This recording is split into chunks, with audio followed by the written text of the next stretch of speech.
We are live. Thank you so much, Comrade Ayoyinka, for joining me this evening. So today, my heart's day very heavy, and I feel very bad. I dey feel like say somebody took something from my hand. As a Nigerian, I dey feel like say I did defeated. I don't know whether any other person they feel this way, because I know this is not me supporting um, insolence or a disgrace to our National Assembly or the Senate. But I dey feel like say our politicians all day united against the common voice of Nigerians. That's exactly how they feel. Well, we will look at a few things today, especially as it concerns Natasha Akpoti um, suspension and waiting actually leads to her outburst. We make then they blame her. Where they usually be the basis for her suspension right now. So that's a few things we'll be looking at. So today on the show, yes, we're looking at Natasha Akpoti's suspension. We're looking at reactions that have trailed that suspension. We're looking at those that should talk or speak that have not spoken yet about it and what Nigerians should expect from them. What the First Lady has said or is supposed to say about it, the First Lady of the Federation, if there's an office like that. We would also look at obvious Ekwesili's reaction to her suspension. We'll look at her own reaction to her suspension. We'll look at what's happening in Enugu State, where Enugu women have all come together and say we no go agree again because we don't tire for waiting they happen. Do you understand? In terms of headsmen attacking their farms and raping their women and all of those issues. So let's begin with Natasha Akpoti's suspension on the floor of the Senate today as a result of the outcome of the recommendation of the Ethics and Privileges Committee and waiting then talk concerning the seating when they sit to look at bad character. We should not agree sit down for the seat. You go like talk about them briefly before maybe we get the videos play for Nigerians. Ayo. Thank you very much. Ayo, you hear me? Yes, I can hear you. Can you hear me? Yes. Yeah, very Can well. you Go hear ahead. me? Go ahead, please. All right. Thank you very much, and thank you Yes, I for can hear you. having me today. Well, I must confess that unlike many Nigerians that are following the issue back to back, I am not following it back to back, and I'll state my reasons. Yes, the news also came Mm. to me like every other Nigerian, and I read it, and I just and the reason is very simple. The Senate Hmm. has never been one that is not a disgraceful one. So anybody trying Hell. to save the So they always a yes, question for our body. they are always a Hmm. disgraceful Senate. Anybody trying using the English want to save the Senate on disgrace, it's just a joker. The Senate of Nigeria, and especially the 10th Senate, since their inception in 2023, has always toed the line of being a disgraceful one, from sharing of money to saying a lot of callous statements, especially by Fabio himself. Statements Hmm. like they can continue to protest, will continue to share money and eat, To share you money. know. Yeah, so this has always been a disgraceful Senate. Nothing to expect. Also, to the fact that while we speak up for Natasha, Senator Natasha, at this time, which is Hmm. what we should do as Nigerians, we also have to note that the woman in question has not, publicly, maybe I don't know, but publicly taken sexual harassment cases personal. Many has been happening that she has never commented, but here she is now a victim Hmm. of what people will think Of what she could not refused to happen. push. Yes, it could not happen to a Hmm. sitting senator. Now, to what was done in that, they call it an upper chamber, but I'll call them a disgraceful chamber, is clearly against the constitution of the country. And I will explain. First, there is an allegation against the Senate president. You said an ethics committee sat. What was their discovery? what was the investigation done? But all of a sudden, the result of the investigation, which was presented to Nigerians by the man that allegation is on him, was that the woman should be That is exactly what the problem is here. I'm telling you. But did Akpabio have to be the one? Did he have to be the one to sit on his own case? Yes. That is clearly a malicious and a very unconstitutional act. If at all somebody is going to read the judgment of the ethics committee to us, which was done privately, we didn't know anything, we didn't know what they discussed or anything, it should not be Akpabio.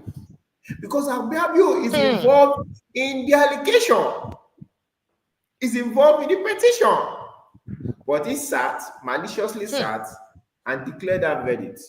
Now, going to the law, you cannot suspend a senator for ethics and misconduct according to the law of their own house, Section 21 of the Legislative Act, beyond 14 days for ethics and misconduct. That is what their law says. Yeah, why the commission recommend 6 whole months?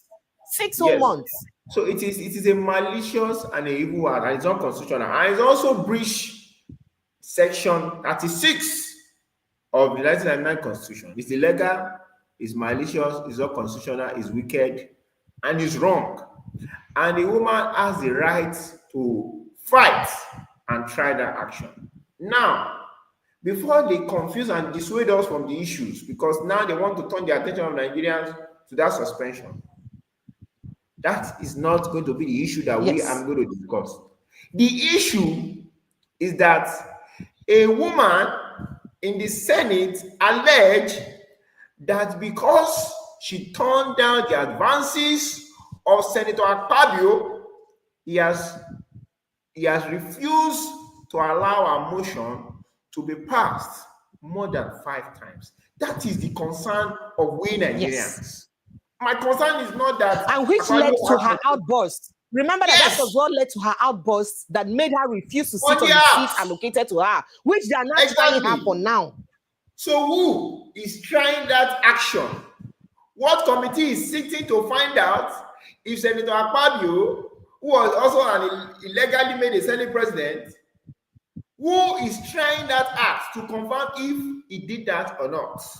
Or have they questioned Akpabio?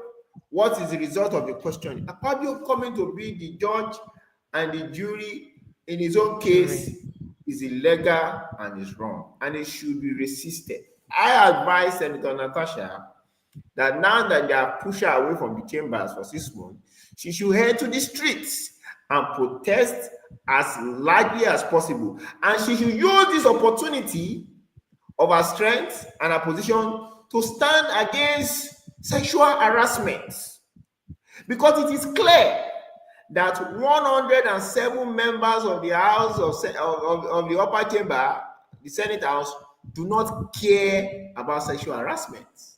That is so how come all of them, how come everybody, they united about this thing when it happened? Is that something that they're afraid of with the Senate president? How come every member of the House, including the PDP, Labour Party, in fact, the chairman of the committee that starts is a Labour Party person. So that means we don't even have any better person ruling us. That is, we don't get anybody where they will say, for content of character, this person did different. If it's this person say, oh, you did different, then what would they do? Then what is the democracy we're practicing really?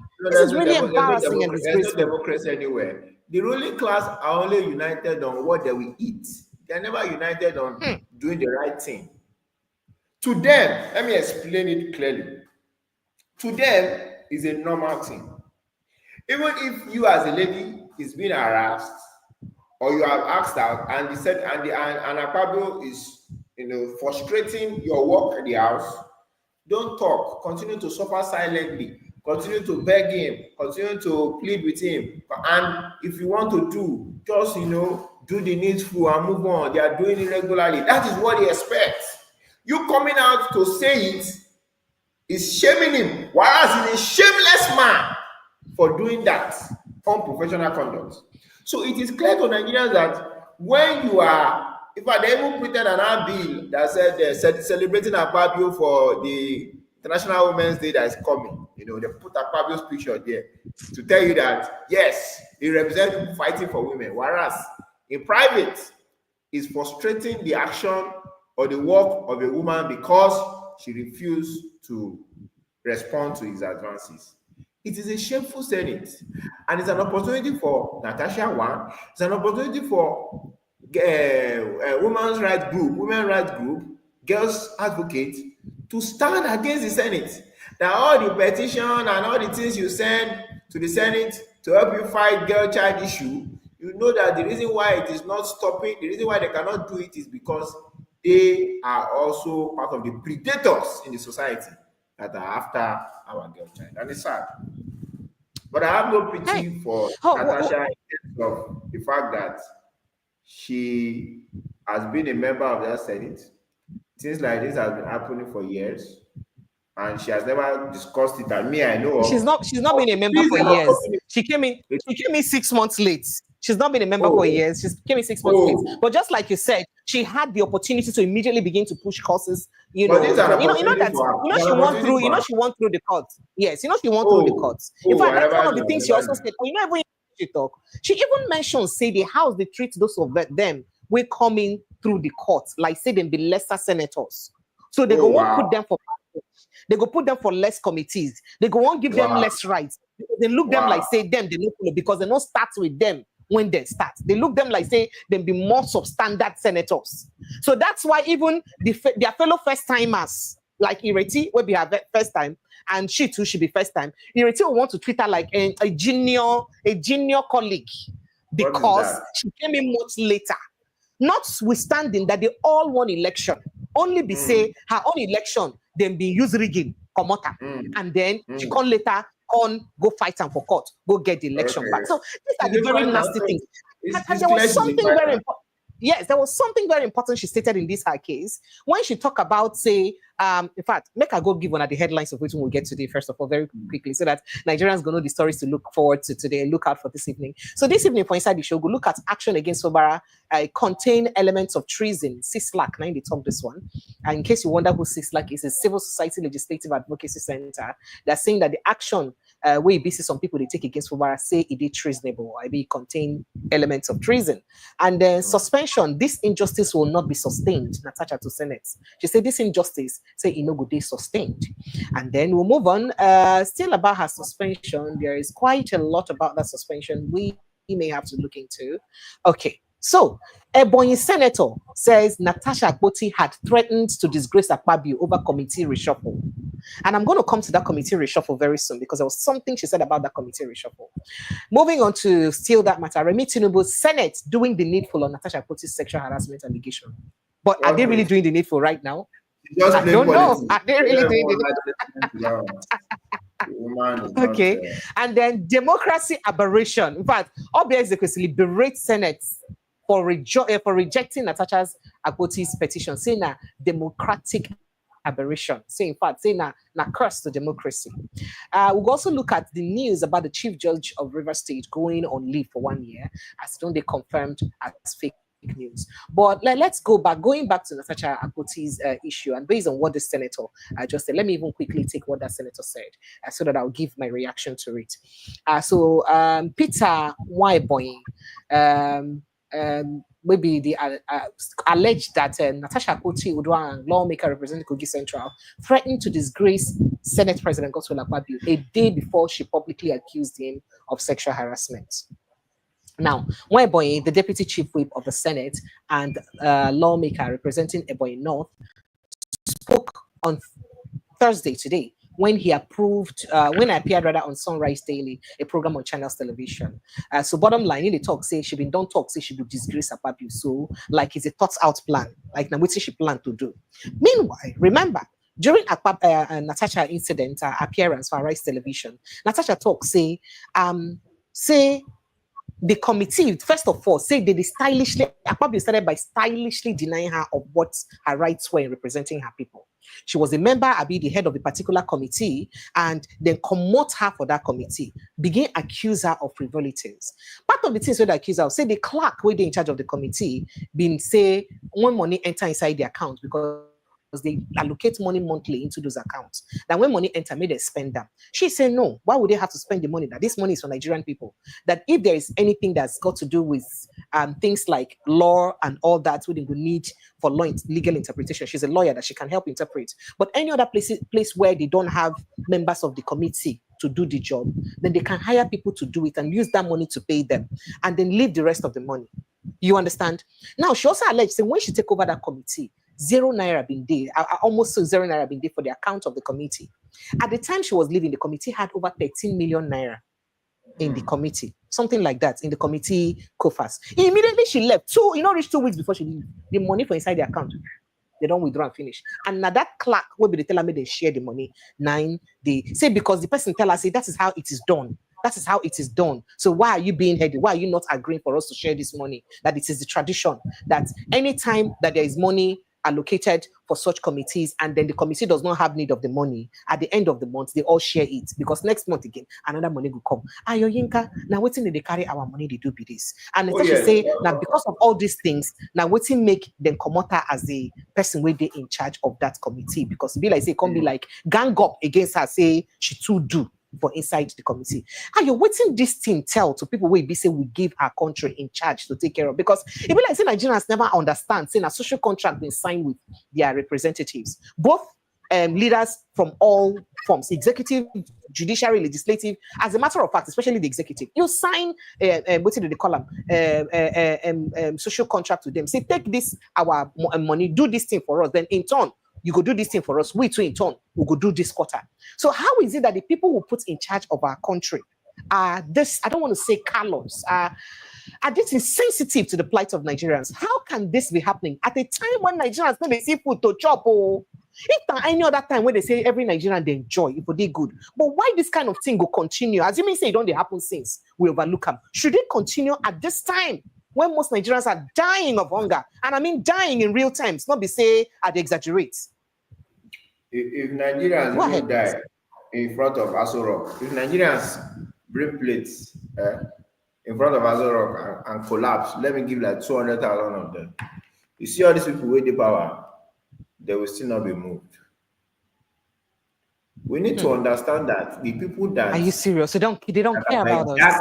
They don't care. The people that have hijacked our society are the worst amongst us. And not only the worst, the most dumb. And someone has said it, the philosopher said, when you allow the worst characters in your society to rule you, you are going to get the worst problems.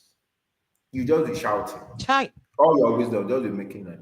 They do not care. That is what governance is to them. Daily stealing, daily allocation to their pocket. Obviously, the problem of Natasha did not start with Akpabio or because of Akpabio. The problem of Natasha started with her involvement in the committee and the things that she was doing differently. That is why when some of us come out like this and begin to say, oh, end bad governance, oh, revolution, and other people will say, no, reform. No, you can't reform this mess. First of all, to even tell Nigerians, the Senate and the House of Rep is totally a waste of money. Governments of better climes have united their house and they have just one parliament. We have 360 House of Rep, we have 108 senators, just basically doing the same thing and doing nothing.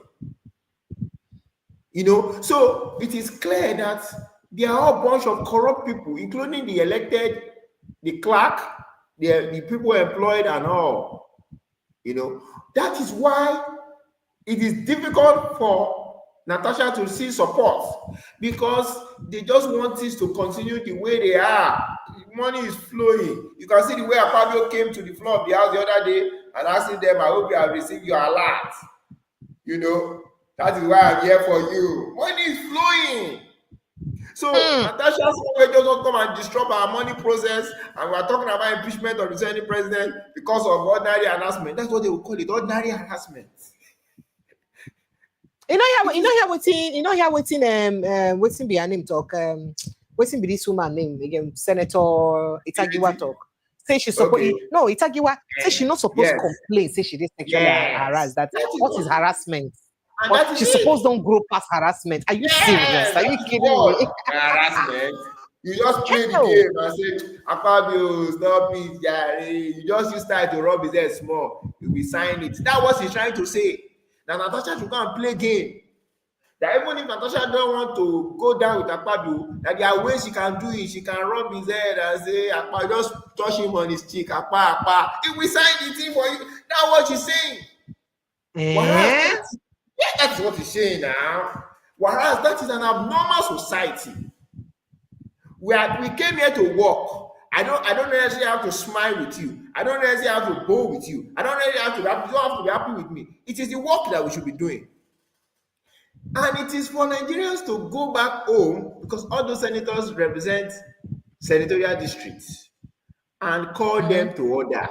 Imagine if all senatorial districts in this country start a protest against all their senators tomorrow morning, that they are supporting harassment, we are not allowing motions to pass, we are suffering, people are sharing money. They will begin to adjust. It's because that they know that all they just need to do is to come back home every month and do a little party and share some money, and you will hear them, hey, and they are good to go. We are not holding these people accountable. They are not taking any responsibility for their action, and the people are suffering. They are a mess, and you have said it all. It is all the political parties that are there. There's no difference. Nobody's challenging anything, because it is I'm telling you. It is Nigerian. Until Nigerians vote normal citizens that are not connected to any old guys or old politician in any way, I just want to come and serve the people, and they will win based on the merit of the people before they see the results of real action. But if it's still this one that we do, that one Baba Saleh, do you think we have such Nigerians? Do you think we have such Nigerians? Because I'm really very embarrassed. You know why I'm hurt? Like, it hurts me so personally that I feel like I feel very disappointed to be a Nigerian, because this is one of the most diverse senates we've ever had, where we have people across all parties. We have Labour Party, we have Youth Party, we have NNPP, we have different human beings in this particular Senate. Ayo, not the only one particular, not the only PDP, APC, after they get them before. So, including the Youth Party people, including the NNPP, including the other people, then what we get inside the Senate, say, oh, at least we'll get some dissenting voice. See, when they make that announcement against for Natasha's suspension, not a single voice rejected it. Not one. Not a single. They were all united. They were all united. It is so disgraceful. So do you think that Nigerians are capable of having people like you? I don't want to say you and I. Maybe I'm not even good. Like people will be say get this, correct head small. We go look and say, make I live it and I go gain. Make I do the right thing for the future of this country, because we get children will go grow out later for inside this country. You think that we get people where they capable, or not just people will be say at the end of the day, once they reach there, they don't enter the status quo, they don't join the status quo, because it looks like that's exactly what's going on. We do have, but for some of us, we already knew that the people that have been elected in 2023 are not going to be anything different. You know through their campaign, you know through their stand, you know through what they have done. It did not last up to 1 week, immediately after election, and the senators had meetings with Tinubu, that the Labour Party member said that he never knew that he has met the best man in the world. I'm sure you saw that video. Party, even like that guy don't follow for people who don't come to PDP, the APC now. Exactly. So these people, if you check, one other guy, some of the people that contested other Labour came from either PDP or APC. Some of the people in all these youth parties that you are saying, they were promised this ticket. I remember APC person or PDP person. Most of them did not enter based on the merit of the people. You cannot come in by the power of a godfather or a godmother or someone that gave you money and expect to serve the people. He has to be loyal to his line, to his client. Just like I'm under this particular destiny, this particular destiny, and you suddenly want me to switch and be supporting another family. I'm from Oni family. That is my destiny, and you now want me to come and be supporting Ayin. It's going to be like class suicide. That is exactly. You cannot expect those people to commit class suicide. The issue that we are talking about, it is The ruling class, the elite versus the oppressed masses. The elite will never see. They can fight within themselves, like what is going on with Tinubu or Obasanjo, what they have done in the past. Article, say all those things. Oh. It's just normal thing. But they will never go against the elite. That is what is happening, because they need to continue to share all these things. That is why we always advocate that the masses need to rise up. Go and look at the people that people are voting in other climes. They vote people that came to represent them, or that has been representing them in any way. You represent your people first as an individual, as a citizen, before you get vote to go and represent them in the house. Go and check all of it. What have they been doing for the people? Have they been standing for the people? No, they have never been standing for the people. But they have little money to throw around, they bribe, and they get into the house. They are going to recover their money. It is not a chamber for the masses. It's not a chamber to advocate anything for the people or to pass any law for the people. It is not them, not them. So if Nigeria is going to get anything, they must revolt against all this system, the Senate, the executive. You must stand against it. Keep them hot. But if they just continue to clap for them and stand along the road when Tinubu is coming back home and clap, hey, you will be suffering and be clapping. So that is, and it's a shame. It's a shame to Akpabio. And it will go down in history as the worst Senate president. We have had many terrible ones, but it will go down in history not only as the worst president, as a joke. Akpabio presently represents a joke. That is what he represents. He looks like a joke. Like this one, imagine, this is Senate president. Shame on them. All right. So well, still talking about that matter. Let's take Natasha's reaction. So Senator Akpabio, she said, Senator Natasha Akpoti-Uduaghan has reacted to her 6-month suspension by the Senate amid her sexual harassment allegation against the Senate President Godswill Akpabio. So reacting, remember that the Committee, of Ethics and Privileges, in fact, okay. I won't, before I even finish, I won't remember, say, in other times, when committees recommend like this, at the end of the day, the House could deliberate, talk, say, okay, 6 months is too much, I am going to give them 4, or more give them 3, or more give them 2. Exactly what's in that there, it be like saying that something all of them sit down talk outside for her back. I think they all agree that she won't disgrace Senate. We'll go show her pepper before the world. Yeah. Looks like that's exactly what they did to her. But let's go on with that, with her reaction. So while the lawmakers were still voting on the recommendation, Senator Natasha told her colleagues that the injustice against her would not be sustained. She said this injustice is not to be sustained. She said before her microphone was turned off. They get to turn off her mic. Senator Natasha recently sparked a controversy because of this reaction. So you think, say, she will still fight? Does she even have any leeway to fight to create more awareness about this? She does. See, it's an opportunity. That's what I said. Probably 3 months ago, she never believed that she would be in this condition. Remember, this man is supposed to be a family friend. Remember? Yes, so family friend, yes, attended. He said, I hear saying he sleep for Dangote factory when they attended her wedding. Attended her wedding. How come do you want? How now do you now want the person whose wedding you attended? I don't get it. If that allegation is true, she also said, and the husband confirmed that the husband adores Akpabio. Probably they have been in business deals before and all that, So absolutely. She never expected that she will be in this condition.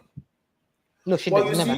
Doesn't look like the climb has a way of pushing you to something that you need to stand for, and it's a lesson for her, an opportunity for her to really fight and dismantle the incompetence, impunity in the Nigerian Senate and expose it to the fullest. She has nothing to lose. If they are doing her 6 months, she should go fight and expose it to the fullest, because what they did and what they are trying to do is to shut her up, to shut things down, and silence the whole matter. Hey, don't disgrace the Senate. This is a disgraceful Senate. There's nothing to disgrace about it. You all are all shameless, old and young, disgraceful people that do not represent the interests of the masses in any way. Nigerians have not benefited anything from this Senate. And the figure, which is the Senate president, also represents a joke to Nigerians. People just use him to cash cruise and do comedy. He's the first Senate president that they'll be releasing the number of his wife that people should be calling. The first, because of his terrible action, you know. So it's an opportunity for her. She should go to the law. What does the law say? If we are going to suspend a parliamentarian for ethics and conduct, it is 14 days. It is in their law, section 21. It's also against the law, a breach of the law of section 36 of the 1999 Constitution. They have breached it. A suspension is illegal, is malicious, is undemocratic, unconstitutional. So she should fight it, but not only fighting it, she should expose those things that she was standing against that made her to be in this condition. She has nothing, absolutely nothing to lose. I can promise her, even though I'm not a fan of whatever party she's from or ideology, if she contests in that place again, she will still win. That is the truth. The people like her in her senatorial, so she has nothing to lose. But you know, Nala, you know, see her constituents, and some people for her constituents write to Akpabio, they apologize to Akpabio, say they feel even recall herself. They apologize. You know, you didn't see that letter. All those ones. Stakeholders on Kogi Central. All those ones are paid now. Stakeholders, I will know them. Say all those things. You know, see, for the past. So you believe that they were paid?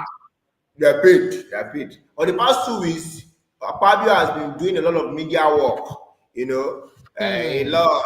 People have been writing. We know them. See, I'm an activist. We know how all these things work. People are paid.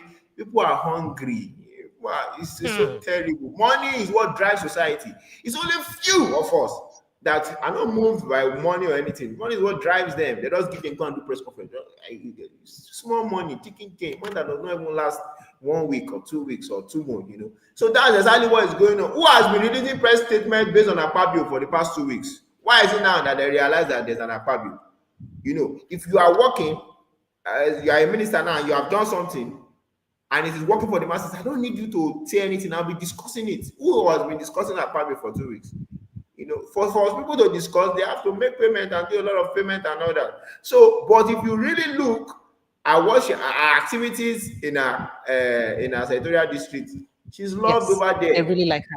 Yes, they really like her. If you want to look, you go and look at evidence of the past, not what people are saying now.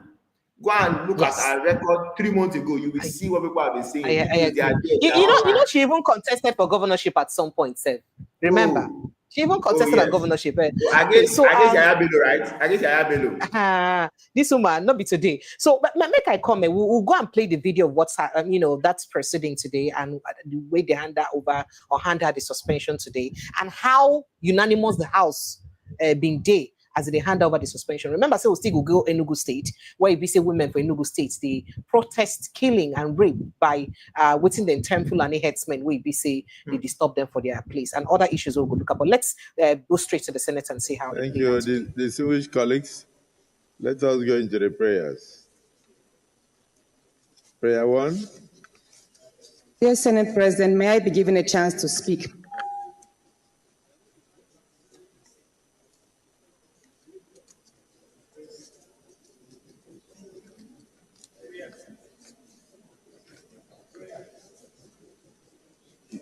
Prayer 1. Yes. That the Senate do suspend Senator Natasha Akpoti-Uduaghan for 6 months for a total violation of the Senate Standing Rules 2023 as amended for bringing the presiding officer and the entire Nigerian Senate in general to a public opprobrium. Those in support of prayer 1 say aye. Aye. Those against say nay. I'd put the question. Those in support of prayer 1 say aye. Aye. Those against say nay. The ayes have it. How do you amend a prayer that is unanimous? Prayer 2, that for the Senate to consider lifting this suspension or reducing the tenor of the suspension, Senator Natasha Akpoti-Uduaghan shall submit a written apology to the Senate before any reconsideration by the Nigerian Senate. Those in support of prayer 2 say aye. Those against say nay.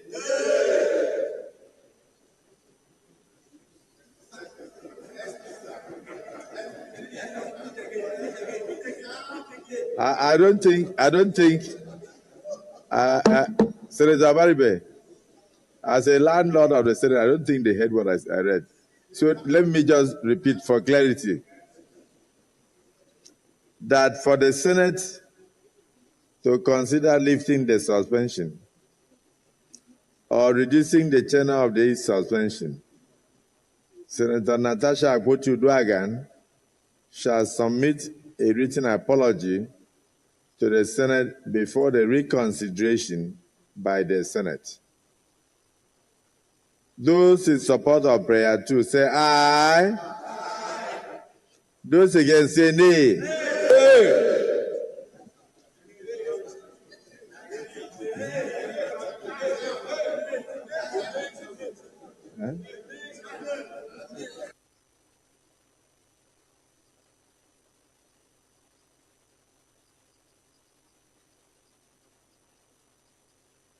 Okay, because I thought I heard 50-50. Let me make it 40-60. That for the Senate to consider lifting the suspension or reducing the tenure of suspension, Senator Natasha Akpoti-Uduaghan shall submit a written apology to the Senate before any reconsideration of this case by the Senate. Those in support of prayer 2 say aye. Those against say nay. Nay. The ayes have it. Prayer 3. Liberalism. Prayer 3. That the Senate do suspend Senator Akpoti-Uduaghan with effect from 6th day of March 2025 from all legislative activities forward. Those in support of prayer 3 say aye. Aye. Those against say nay. The ayes have it. Prayer 4, that her office be locked up for the duration of this suspension, and she should hand over all Senate properties in her possession.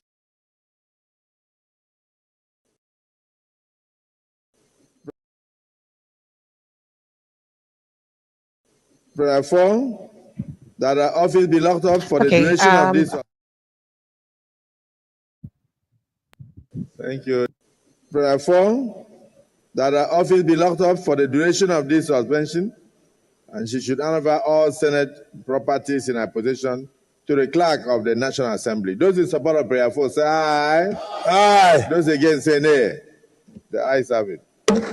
Prayer 5, that for the duration of her suspension, she cannot come or be seen within the vicinity of the National Assembly, including her staff. But this is normal. Those in support of prayer 5 say aye. Those against say nay. Again, the ayes have it.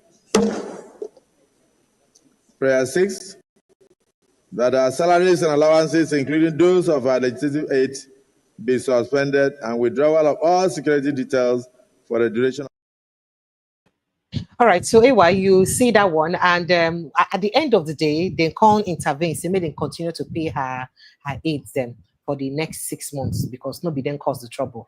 Now she then caused the trouble. But there's something that surprised me. I think it was in the prayer too when they talk about say the house fits soft pedal or change their mind if she do a written apology to the house and all that. And most of them saying, "Nee, I don't understand. Like, did you understand the grammar? Okay, or does it mean that they don't even care? They don't even want her to be back at all? They don't even want her to even apologize or for any reason? This is not the Or is first it that they didn't time. understand the English? This is not the first time in that house that the senators will say nay, and Akpabio will say the ayes have it. It's not the first time. Yes. Did you notice? And they said no, and he said the eyes have it. He read that prayer. It was a resounding nay. Yes. 3 times. Because what he said was that she will not be, the suspension will not be lifted until she writes an apology. And they said nay. What nay means? It's not compulsory she write an apology. But he read it 2 times. When he read it the 3rd time and the majority still said nay, he now said he will give it 60-40. Can you imagine? I think at this time, Nigerians should cancel the Senate. See, the Nigerian Senate God. will not exist if we pay no attention to it. Those 107 men are a bunch of jokers. They are a bunch of jokers that we are just giving about 25% of our expenditure on, paying some of them over 13 million naira, 15 million naira, doing nothing but disgracing us. Absolutely nothing but disgracing us. It has been planned, it has been written, and there was no ethics committee that sat or investigated anything or investigated the allegation or anything. They just felt this woman has disgraced the Senate president. The Senate president has to deal with her. The issue that she raised was not checked. Her motion that she said was not passed was not checked. All the ethics issue that she said in the committee that she was not checked. It was just to give strength to Akpabio, to suspend her. This Senate is a shame, and Nigerians should cancel it. If they think that what Natasha has done has brought shame and public probe to the Senate, which is normal, we are going to continue to shame and probe the Senate. What they have done today will bring more public shame and probe to the Senate, because that is a useless house. That is a useless upper chamber. They should be dustbin chamber. I say that with all confidence. Poor thinking, poor representation. Hell. Basically, like we just have 107 brainless people just with paper. Children, that's what I see. Children, you know when children are gathered, it's a joke. You did not read out. You did not read out the issues that were discussed to us. You just came and said, in the case of the prayer, you started reading the prayer. You that you were part of the allegation. You that you are being accused of an action. You are same person reading the prayer. This is a joke, and this is the joke that Bola Ahmed Tinubu has allowed. This is the joke. These guys are intentionally pushing Nigerians to the soccer way. Their plan is to just ruin this country. That apart from the fact that you'll be in economic poverty, poor healthcare, and poor infrastructure, you will even be a mess to the world. Imagine if somebody that is in the US or UK, they are looking at watching our parliament. Really? Really? Now, what thing I tell you, I feel defeated as a Nigerian.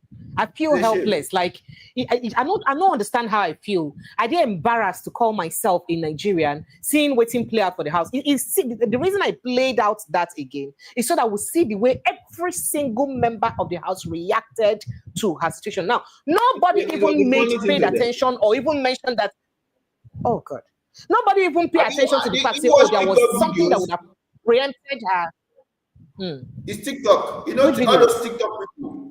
That's how they look. That's those men. All those TikTok where people are just cashing crews. Those guys are TikTok senators. They are just cashing. So talking about TikTok, you know, say they don't accuse her several times. Say she come Senate, come create content, and say she come yesterday with her husband, come the kiss in front of the Senate, then her content she come create. I might not vex so.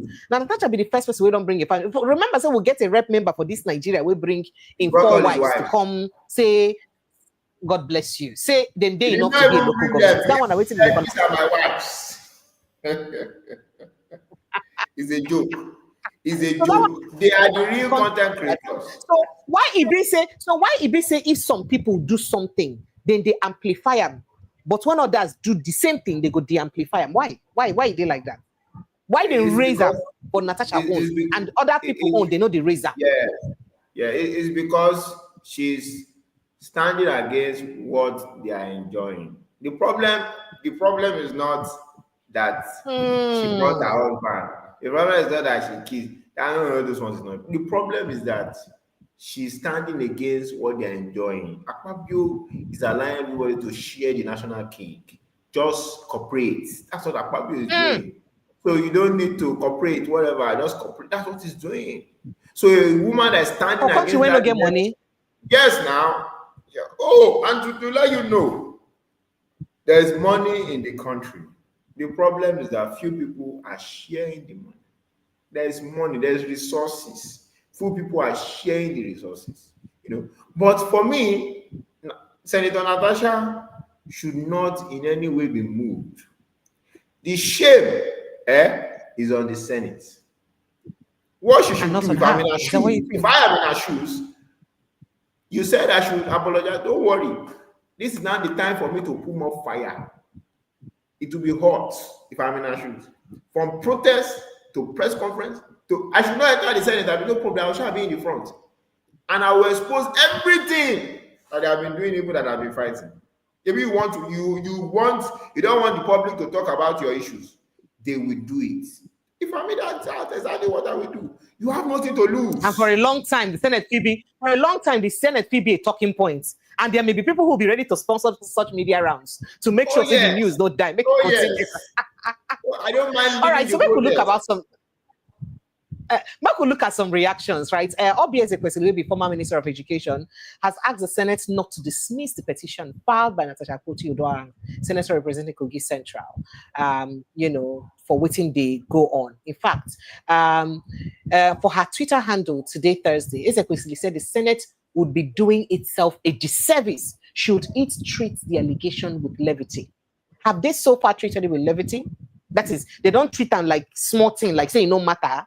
Now, she added that the petition must be openly, So she also added that the petition must be openly discussed in a public hearing, that the accused does not preside over it. That is, the person when they accuse, will be Akpabio, must not be the one to preside over the hearing. Yeah. But in this case, him preside over her. In fact, she said a lot. She said, our National Assembly, which comprises the Senate and House of Representatives, belongs to the Nigerian people and not to politicians of any stripe and status, she said. This is why the National Assembly is called a public institution, because not be human being, one person get up. No individual, nor collection of individuals and their groups can capture a public institution and use to their personal benefit or advantage. That's what she talked. She said, whenever a situation as the one involving Senators Natasha Akpoti and Akpabio occurs, the lawmakers must understand the Nigerian public wants transparency and full closure. That closure, it be like saying, I know get to make this thing, they do me like say I lose somebody. Now, dismissing a serious accusation against the Senate president, just like the senators irresponsibly did yesterday, is a democratic aberration. It cannot stand. Never. That is, he say democratic. He say not democratic, God forbid. Say not democratic, God forbid. And say that kind of thing no supposed stand. She says, what happened yesterday in the Senate chamber, where a Senate president presided over a grave matter involving him, was a farcical and a plot on our democracy. It is our public interest, in our public interest, that Senator Akpoti-Uduaghan's petition be urgently given the seriousness it deserves to defend the institutional integrity of our Senate. She talked a lot of things, but all this on which they talk now, it go hold any water. Because you think, say they go want, say the lady, Natasha, go back to represent the petition again today. She been saying that she been signed before. Now she can't get signatures from her constituents. Can't get somebody who even leads the signatory. But do you see them going back and attending to that sexual harassment case? Do you see them?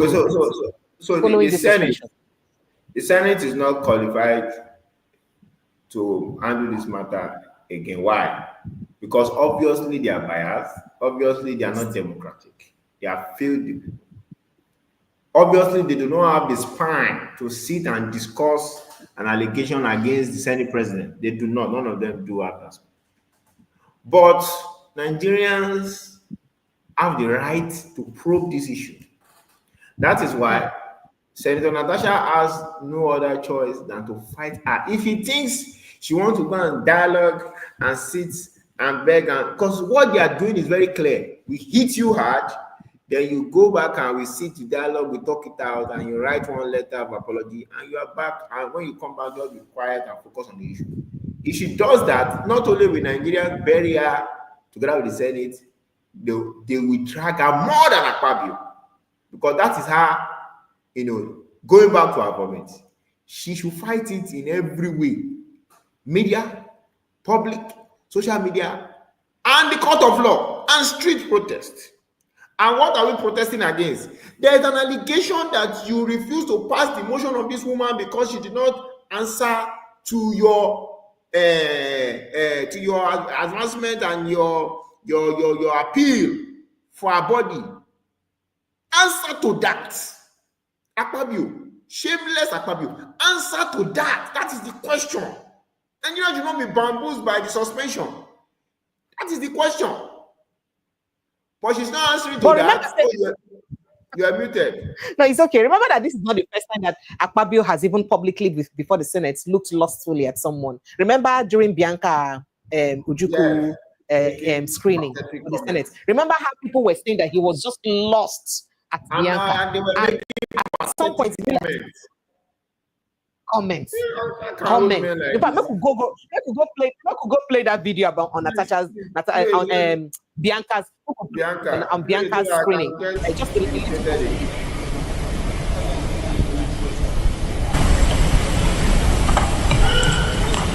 Distinguished colleagues, we have before us a very elegant stallion, a well-known personality across the nation, and today a nominee for the office of Minister of the Federal Republic of Nigeria, Mrs. Bianca Ojukwu.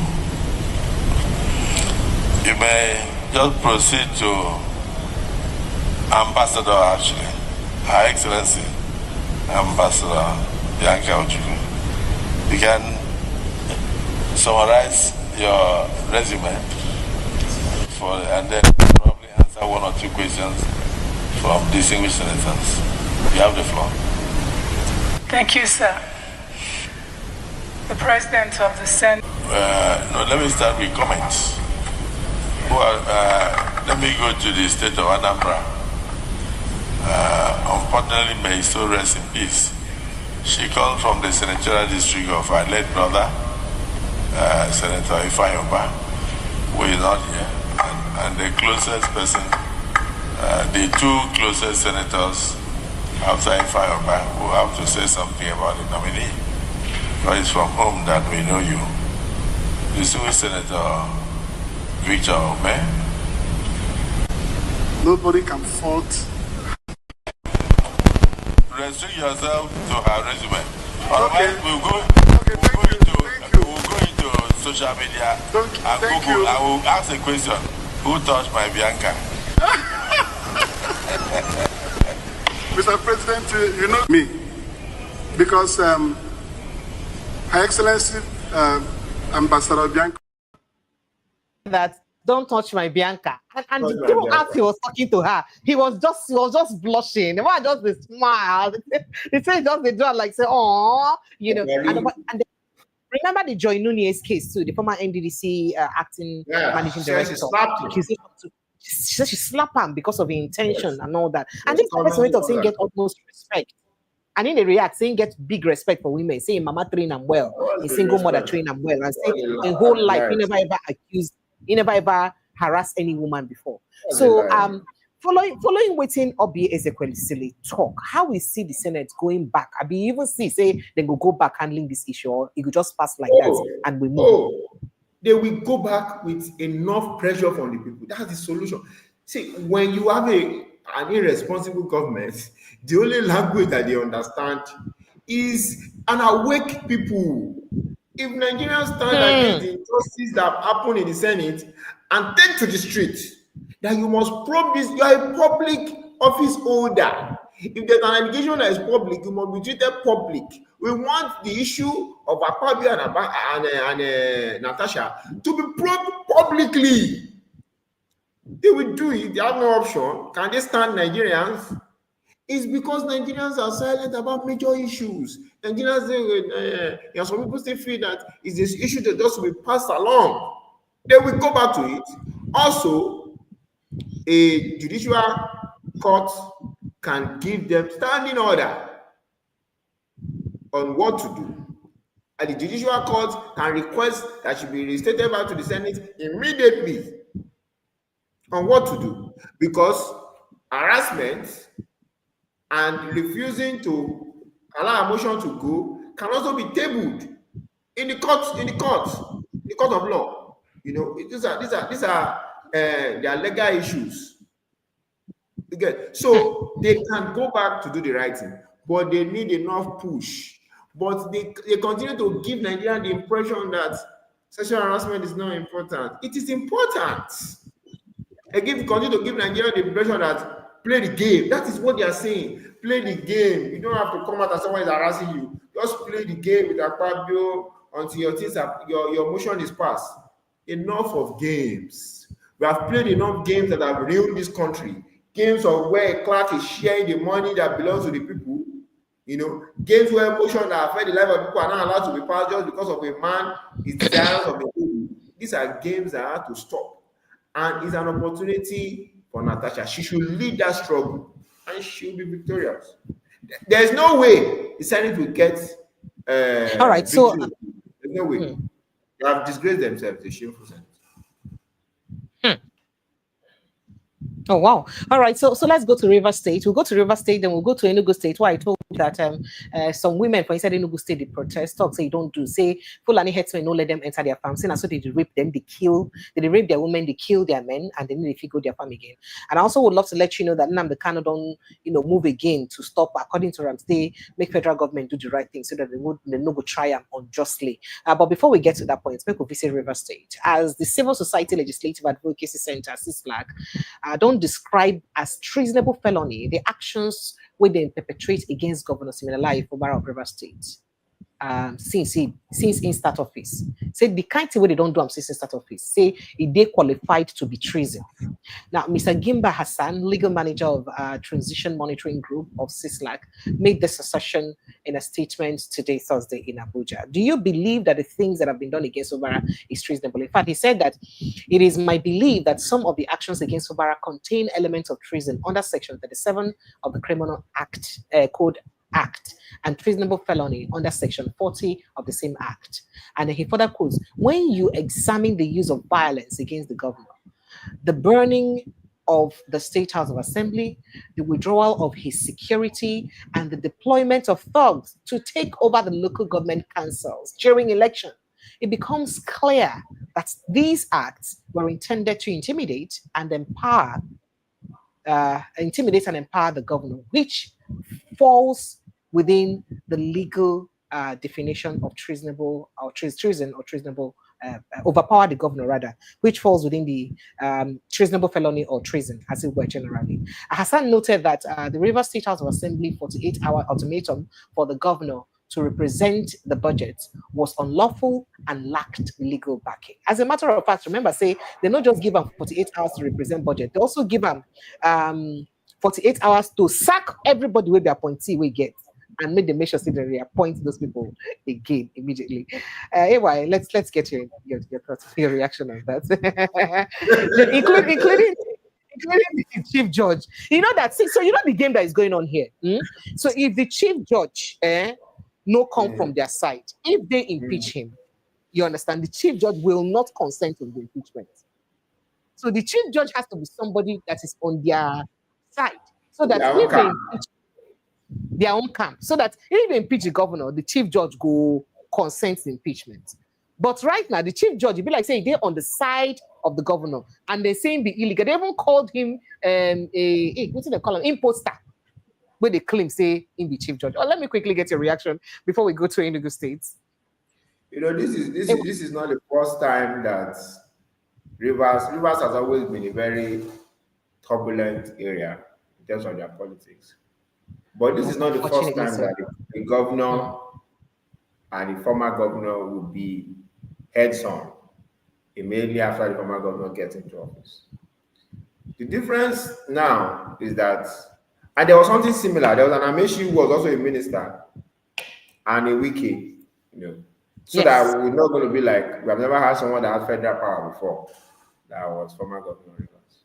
Yes. But the difference now is that those guys, Amechi, Odili, and Co, still had a little very small bit of maturity, small, that when they fight, they try to make it private, and at the end of the day, they simmer down for the governor to govern the state. They just want to show him small that we put you there. We'll put In you the there. case So of Wike, there is absolutely no sense of maturity. It's totally gone. It's totally gone. That is why it's only even worse, because not only is he a political minister, to take that word very clear, there are ministers that are not political, but majority of them are political. Wike is a full-scale political minister.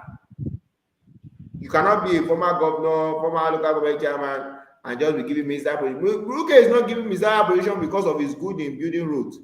It is a political office. It's there for a reason. So, an immature Wike who has political reasons is the one making this issue in Rivers more turbulent. And it's intentional. That is why not once has the federal government tried to weigh into this matter, because they are very much interested in the capturing of Rivers State.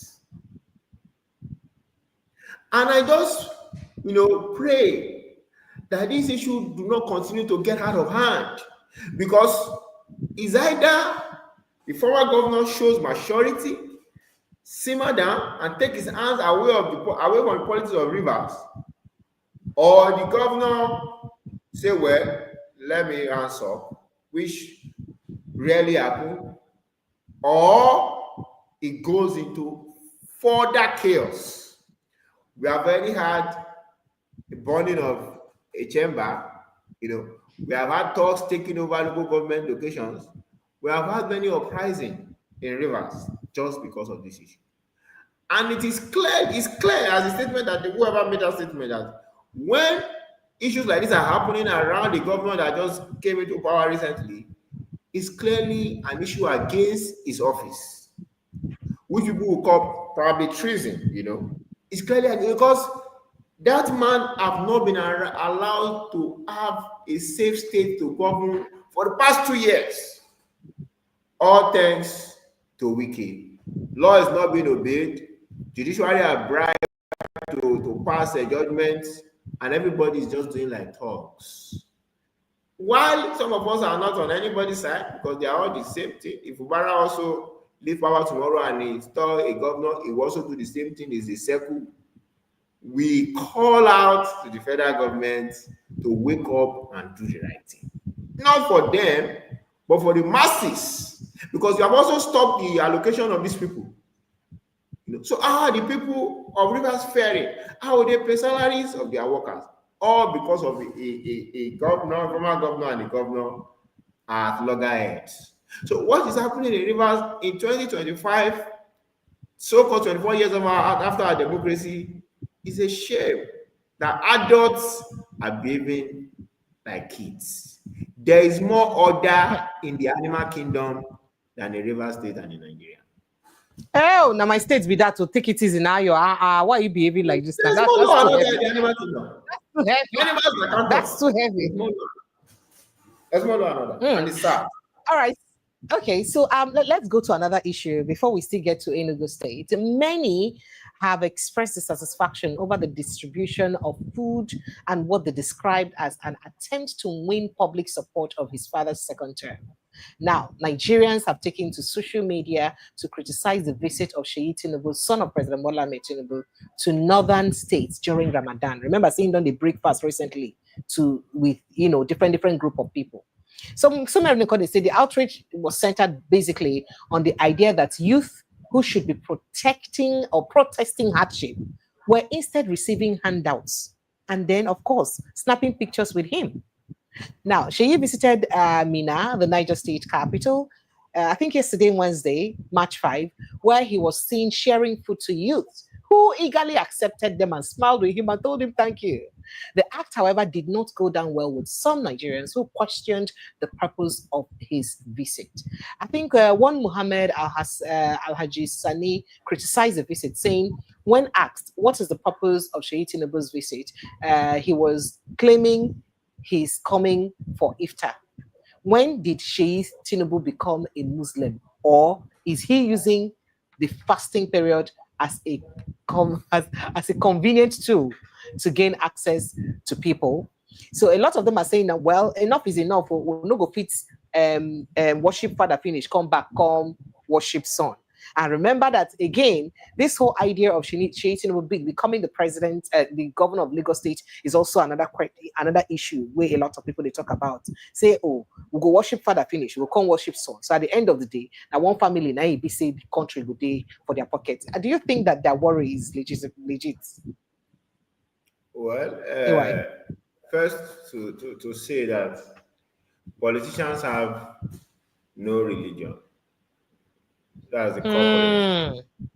They have no religion. They will serve every religion that is ready to work for them. So Tinubu sometimes doesn't even know how to quote all those Arabic something very well. There's one campaign that I was saying the wrong thing. I can't even remember. I was just saying gibberish. During the campaign? During 2023 campaign? Yeah, he was just saying gibberish. Don't go there. The videos are everywhere. So all I'm trying to say is that they don't care. What they care about is to use every religion for their benefits. Yeah, so Muslim is fasting. How do we enter them? We fast with them. We break fast with them. We give them food, contribute, and all that. But what Sheikh Tinubu is doing should be obvious to everybody. Just like his father, is very, very ambitious. Before he started coming around doing political phase, Sheikh Tinubu has been given all the opportunities for contract in Lagos and in Southwest. You all know that the toll gate company is being managed by Sheikh and some others. The money goes directly to all these people. He collects a lot of contracts in Lagos, billboard, media, a lot of them, and in Southwest also. So these guys have made enough money. So when you have made enough money, through your connection to a 8-time governor, a 8 years governor of Lagos, who has never stopped governing Lagos anyway, even after I left power. The next thing is to go into politics, because politics is what helps you to protect your empire. Politics is what helps you to prevent you from being arrested for whatever illegal thing you have ever done. That's why people want to be senator forever. Why did David Mark stay in the Senate forever? This is a coup plotter now. These are people that destroyed the nation. Why do you think they want to be there? Why do you think IBB wanted to contest as president at one time? But the whole entire country rejected him. So what am I saying? Sheikh Tinubu is playing the game his father played. And what is this game? You do not put all your eggs in one basket. You don't say, he's just going to be governor of Lagos. He's just going to be president of Nigeria. You play all the games to where the numbers are, so that whichever one you go for, even if it's Senate, it's House of Rep, is a governor, people will be able to support you. But people just mentioning statement that we are not going to serve the son and son. It's a lie. You are just talking. You are going to serve the son and the father because it's money that moves you. Yes. Why? If you don't want to serve the son and the father, start revolting against the father now. Making blank statements. I don't want to serve the son and the father. If you don't want to serve the son, start revolting against the father now. There's no policy that Bola Ahmed Tinubu has made that Nigerians are benefiting from. He has said it openly with his mouth that I know I've made many of you hungry. He's patient. Nigerians have been patiently dying. So don't start giving Sheikh Tinubu attention. If you want to give anybody attention, it is the man that currently with power. Stand against his policy. Protest against his policy. Revolt in every way that you understand. Then we will know that you are serious about Sheikh Tinubu not ruling you or you serving him. Because if you do not, these guys have obas in their pocket, they have politicians in their pocket. It's gathering youth, it's giving them money. Because the language many people understand, once you give them one small 2 million, their head is gone. And what is he doing that for? Obviously for political purpose. Obviously. He has gone to the north probably more than his father. He has stationed himself almost like the chief of staff. Come to think of it. Yes, almost like the chief of staff. Do you think that that's a strategic positioning? You think that's strategic? It's strategic. His strategy. Almost like, even like his father will not name him chief of staff, obviously, because it's going to be like a family thing. But why is he giving himself that attention? He went to France with Tinubu. He has Arabia. Yes, he has been in meeting with Bill Gates, all these rich men across the world with Tinubu. What is he doing? He's positioning himself politically. So that even after probably he has done governor of Lagos, when it's time for him to go for president, he has already connected with all these people. You know, so, but if you want to revolt against this, stop talking about you are not going to serve Sheyi. Revolt against the and let's see your strength as a people. Then we will know if you are serious going to vote for Sheyi if he decides to contest. But speaking about revolting, do you not think that Nigerians are already conquered people? Because I feel like most Nigerians feel like they don't win us. These politicians don't win us. We don't get anything to do. If we say we could protest now, they go kill us. If we say we could do this one now, they go come for us. So they don't kukuma win us now. Make could just day like that. If we say we could come do election now, they go snatch ballot boxes. They go carry Agberu to intimidate us. So you don't think say Nigerians don't they conquered, and the way to make Nigerians then just stay weak to react to some of these things. Also, this question is a very, will I call it, it's a sensitive question, but it's also an opportunity to educate Nigerians. So, what is the current state of the people? If you do the proper analysis, there are many reactions to what is going on.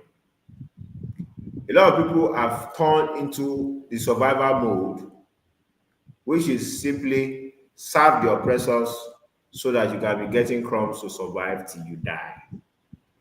That's what is the survival mode techniques. It is me and me alone. Nothing concerns me with the entire nation. Nothing concerns everybody in this room. Just me. You know, when you are in a sinking ship and everybody is about to die, everybody will be going for the oxygen. Everybody will be going. Me. That's exactly what is going on now.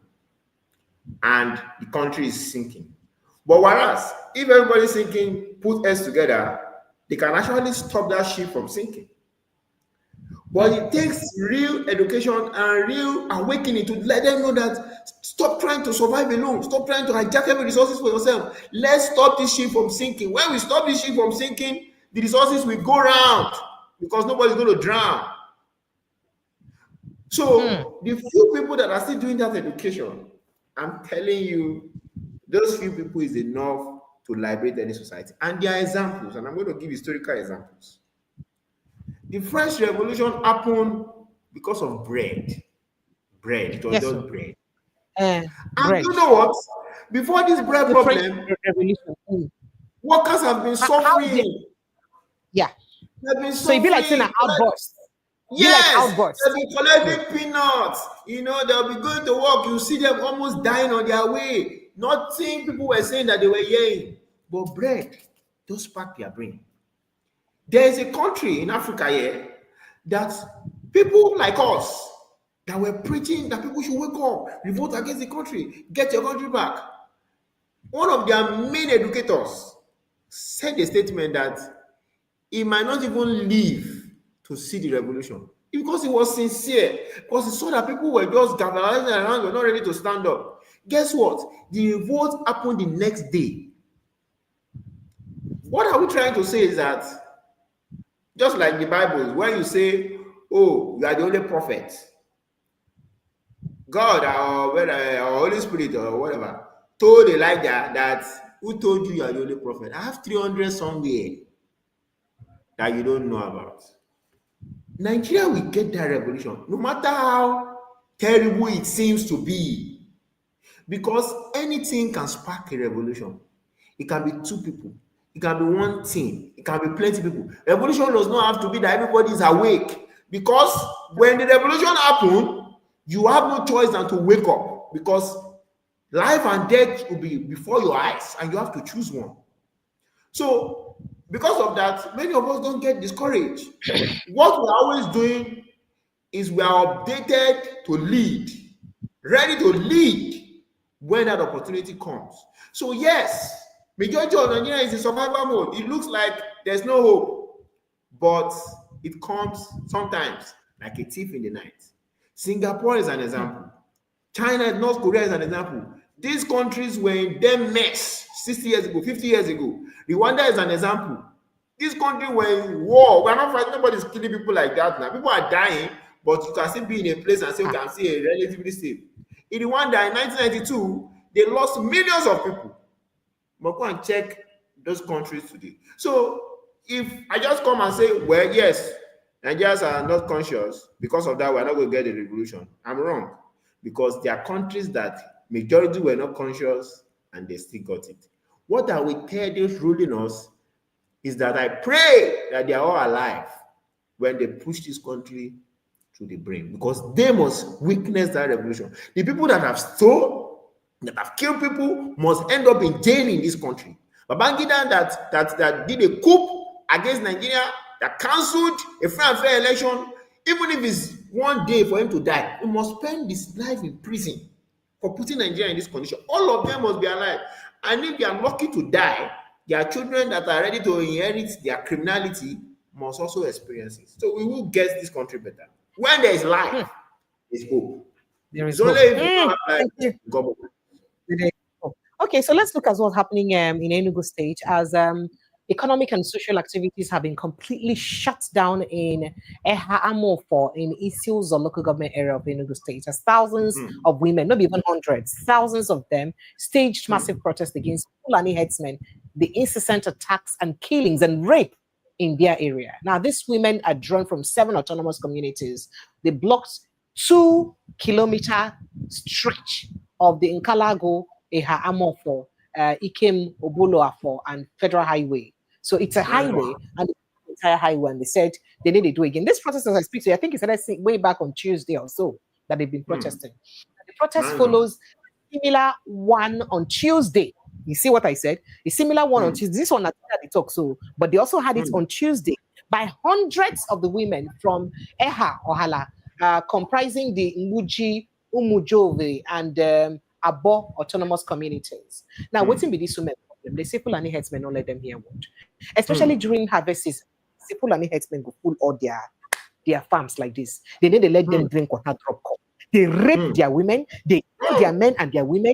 If they complain, they attack their communities. That they have burnt 28 farm settlements so far. Burnt. That is, they chase the people for these farm settlements, come up for their communities, chase them away. Then they occupy those farm settlements right now. Now, these Fulani headsmen are now occupying these farm settlements. I didn't write this story. It's from what's going on. You can look it up in the papers. And they said that so far, between 2000 and now, they don't lose over 150 people for their community.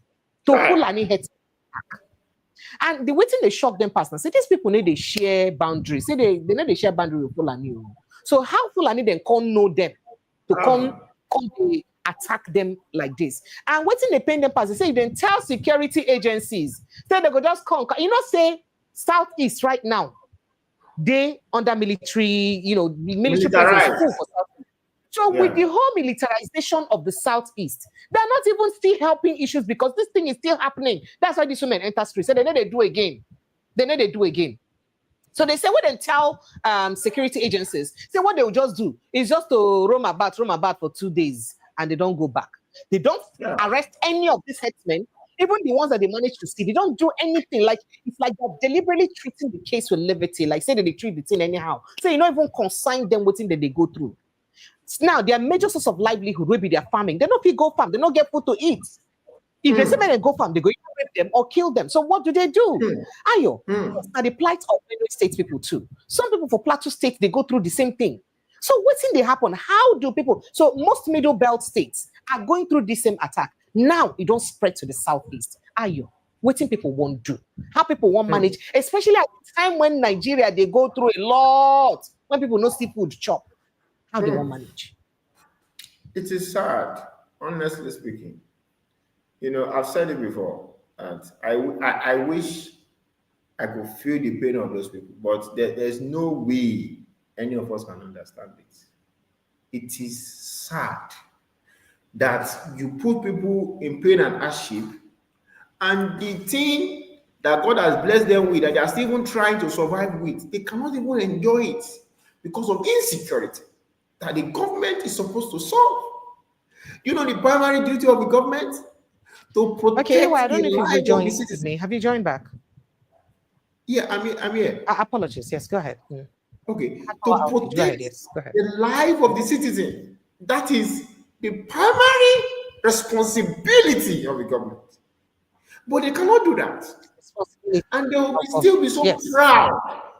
They'll still be so proud of their governance and be giving us wrong statistics. This Fulani issue is not a today story. This is the thing that gave more strength to IPOB. This is the reason why they even said the Eastern Security Network was created. Because of these attacks that the government refused to solve. Now, over 150 And that's people have died. that's why Kanu created the ESN, said that let that ESN be at least protecting their people in their farms, and which the Nigerian military now fighting against the ESN people and calling all of them terrorists.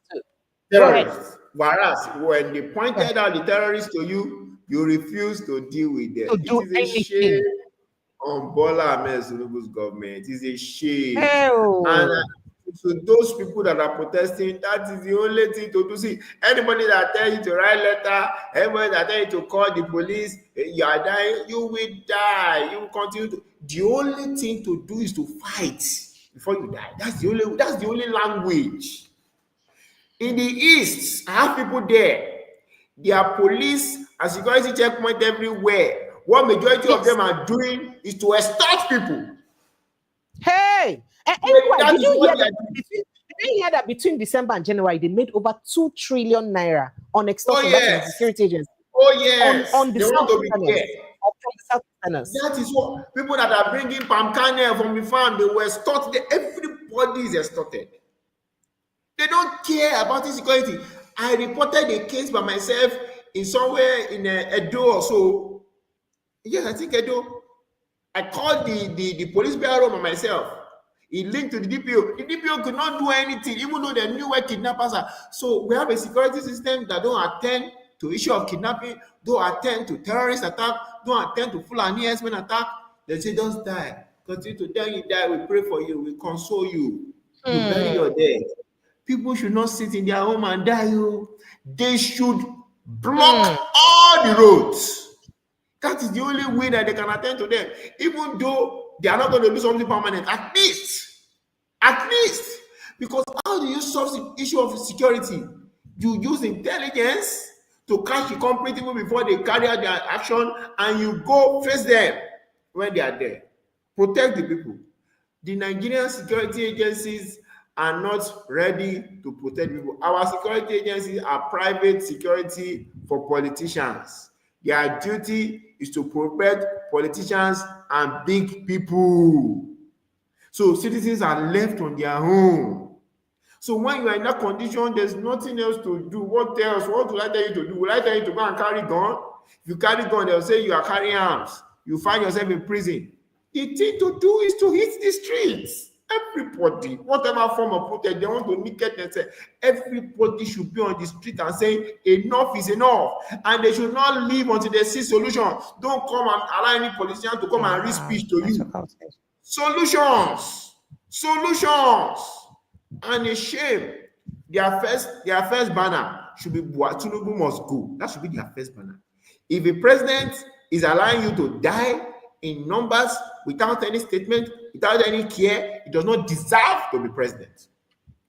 It does not deserve to be your president. Tinubu must go. Their governor must go. Hey, that's this now. But Ayo, calm down. Say the Southeasterners they talk say if you like say their name need good for whistle. If then other people whistle, then whistle their own go spoil. So if Southeasterners or these Southeast women now come talk, say, oh, Tinubu must go because of all these attacks, they not go see a massive way to Kukuma kill all of them, finish. Say, oh, it's treasonable felony. They're calling for toppling of Tinubu's government. And the Southeasterners, they call against them. Do you not think that that's what will happen to the Southeastern women if they say that? It won't happen. It will not happen. They should kill them in front of the entire world. People are dying. And what you care about is whether people want to topple Tinubu or not. The people that want to topple Tinubu are the people killing people, and the Fulani Headsmen and the terrorists and the kidnappers. because obviously they are exposing his failure. Will somebody die out of the hand of terrorists in the soil of the United States of America, and Trump will be comfortable in his office? Do you know what happened in is it Boston now? A man came out and was attacking people with guns and all that, and the police took him out. Guess what? Even after killing that terrorist, the government of that region still apologized to the family of that man that they killed, a terrorist. Do you know the meaning? Because they value life. They value life. A man that came out and was shooting, they still apologize because they value life. They say they understand their laws. You can imagine. In this country, we do not value anybody. The security men do not value their own life. Neither do they value the life of the politicians that they are protecting. But because they are paid to do it, that is why they do it. And I am scared for even this politician. Because the day money cuts and you cannot pay security men anymore, because the danger and the insecurity affects everybody. Everybody. The reason why politicians are not dying as much as normal citizens is because they are followed by entourage of police and DSS and soldiers. The day the country is so hot and they don't have access to their security anymore, I pity most of them. That is when they will know that there's insecurity in the land. And you can imagine that people are dying that much in those locations, and there are senators in the house discussing Natasha and Akpoti. And then there are people that is these people, these Enugu people get House of Rep and senators. They get House of Rep members, they get senators. That is they have. And their people never even think of to raise this matter for inside before the house. What are we really doing? What are we doing? What are we doing? These people are driving us like Titanic. They are driving us straight to the iceberg. That is what they are driving us into. They have no other plan than to seek this country. You know, the picture of Nigeria as a very big ship that it will take very long for it to sink permanently. They know. So many resources, so many population, 200 million people in a very large space. So people will be dying and dying and dying. You'll be stealing resources and stealing resources. There is more to steal every day. So it is sinking, but it is gradual. Their plan is that before it gets to the top of the ship, they are off the country. That's why many of them are triple citizens. That is why we that are citizens, we must rise up. The people of Enugu cannot continue to die like that. The protest should not be happening in that place alone. The protest should be happening in the capital city. The protest should be happening everywhere. We must value life. Because as far as these people are concerned, they can continue to die and die. Look at the number of people that died under Buhari's regime. Nobody was held accountable. Not Buratai, not Buhari. They shot dead a journalist in Abuja. Forgotten his name now. One of the best photojournalists in this country during the Shia protest. They shot him dead. To even give the wife all what the court asked them to give as compensation, as a fundamental human right abuse and all that, they have not paid. They're still struggling to pay it after killing that man. Forgotten his name now. Many people have died for no reason. Nobody was accountable. The only thing we can do is we, the people, holding them accountable. We do not have a government. If that's the only thing you can say as a citizen, I don't have a government. I don't. Just continue to say it. That is the truth. You must realize it. You must accept it. So that's in itself is protest. That's in itself is protest. Yes, that's what else is the solution? I ask you, Precious, what are those women going to do? Can they go and carry weapon and be fighting for Headsmen? Should they be begging for Headsmen for their lives? Should they abandon their farm? Should they back out of Enugu? Should they leave their ancestral land? They are not going to do any of that. The most civil and the most actionable thing they can do is a proper civil protest. Civil disobedience. They should block all those places until further notice. And I support them. They should continue to do it. Now Will the speaking government about this, give permanent solution? No. But at least they will do something. A government that is not responsible cannot give you any permanent solution. That you should have at the back of your mind. Now, speaking about the plight of the Southeasterners, the leader of indigenous people of Biafra, IPOB, Nnamdi Kanu, has moved to halt the continued violation of his constitutional rights. He say federal government don't continually be violating constitutional human rights. Say Kanu instituted 2 separate legal suits seeking to compel the relevant authorities to abide by the constitution. So you don't carry federal government go court. For 2 different courts filing now we file. Say may they at least just obey their own constitution for inside Nigeria. For the first suit, the federal government will be said before the Federal Capital Territory High Court, Kanu sought the constitutional right to fair hearing and to be tried within a reasonable time, as well as to be released unconditionally. So that suit, he say, may them give a fair hearing, may them try him then stipulated time, of course, because he's been there for almost forever. And Before then maybe Buhari almost left. before people in 2021, you don't think well. And then maybe also make sure say they release them unconditionally. Now, in the second suit, the IPOB leaders sought an order of mandamus to compel the authorities to follow the law and in the conduct of his trial or transfer his case to the Southeast. Now, a statement by his special counsel, Aloy Jimako, reads 2 days. In fact, he talked a whole lot of things. Say earlier, Kanu himself didn't get an outburst. So I think that was during his last court hearing. He gets an outburst. So he talks to the Nigerian government. No, they even obey their own law. That is, they create law with them, they need to obey. They make a constitution where they say they need to even abide by their own constitution. He can't talk, say, he need to seek for plenty things. Say the only thing where they ask for. Now make the Nigerian law obey their own constitution, their own law. Say now their law be that. Make them just obey their own law. That's all that he's asking for. Let me see if I can get some videos of him saying that so that we understand. Because at some point, the guy get to blow up, talk, say, this thing, they like saying an injustice because only on our law, go talk one thing. Only on our law, go talk another thing. Why it be say on they fail against on our own law? Why it be say now on use on a hand put? Just go ahead. I'll look for that footage and then Eric. Thank you very much. The case of Nnamdi Kanu has been dragged for too long and has been shameful for too long.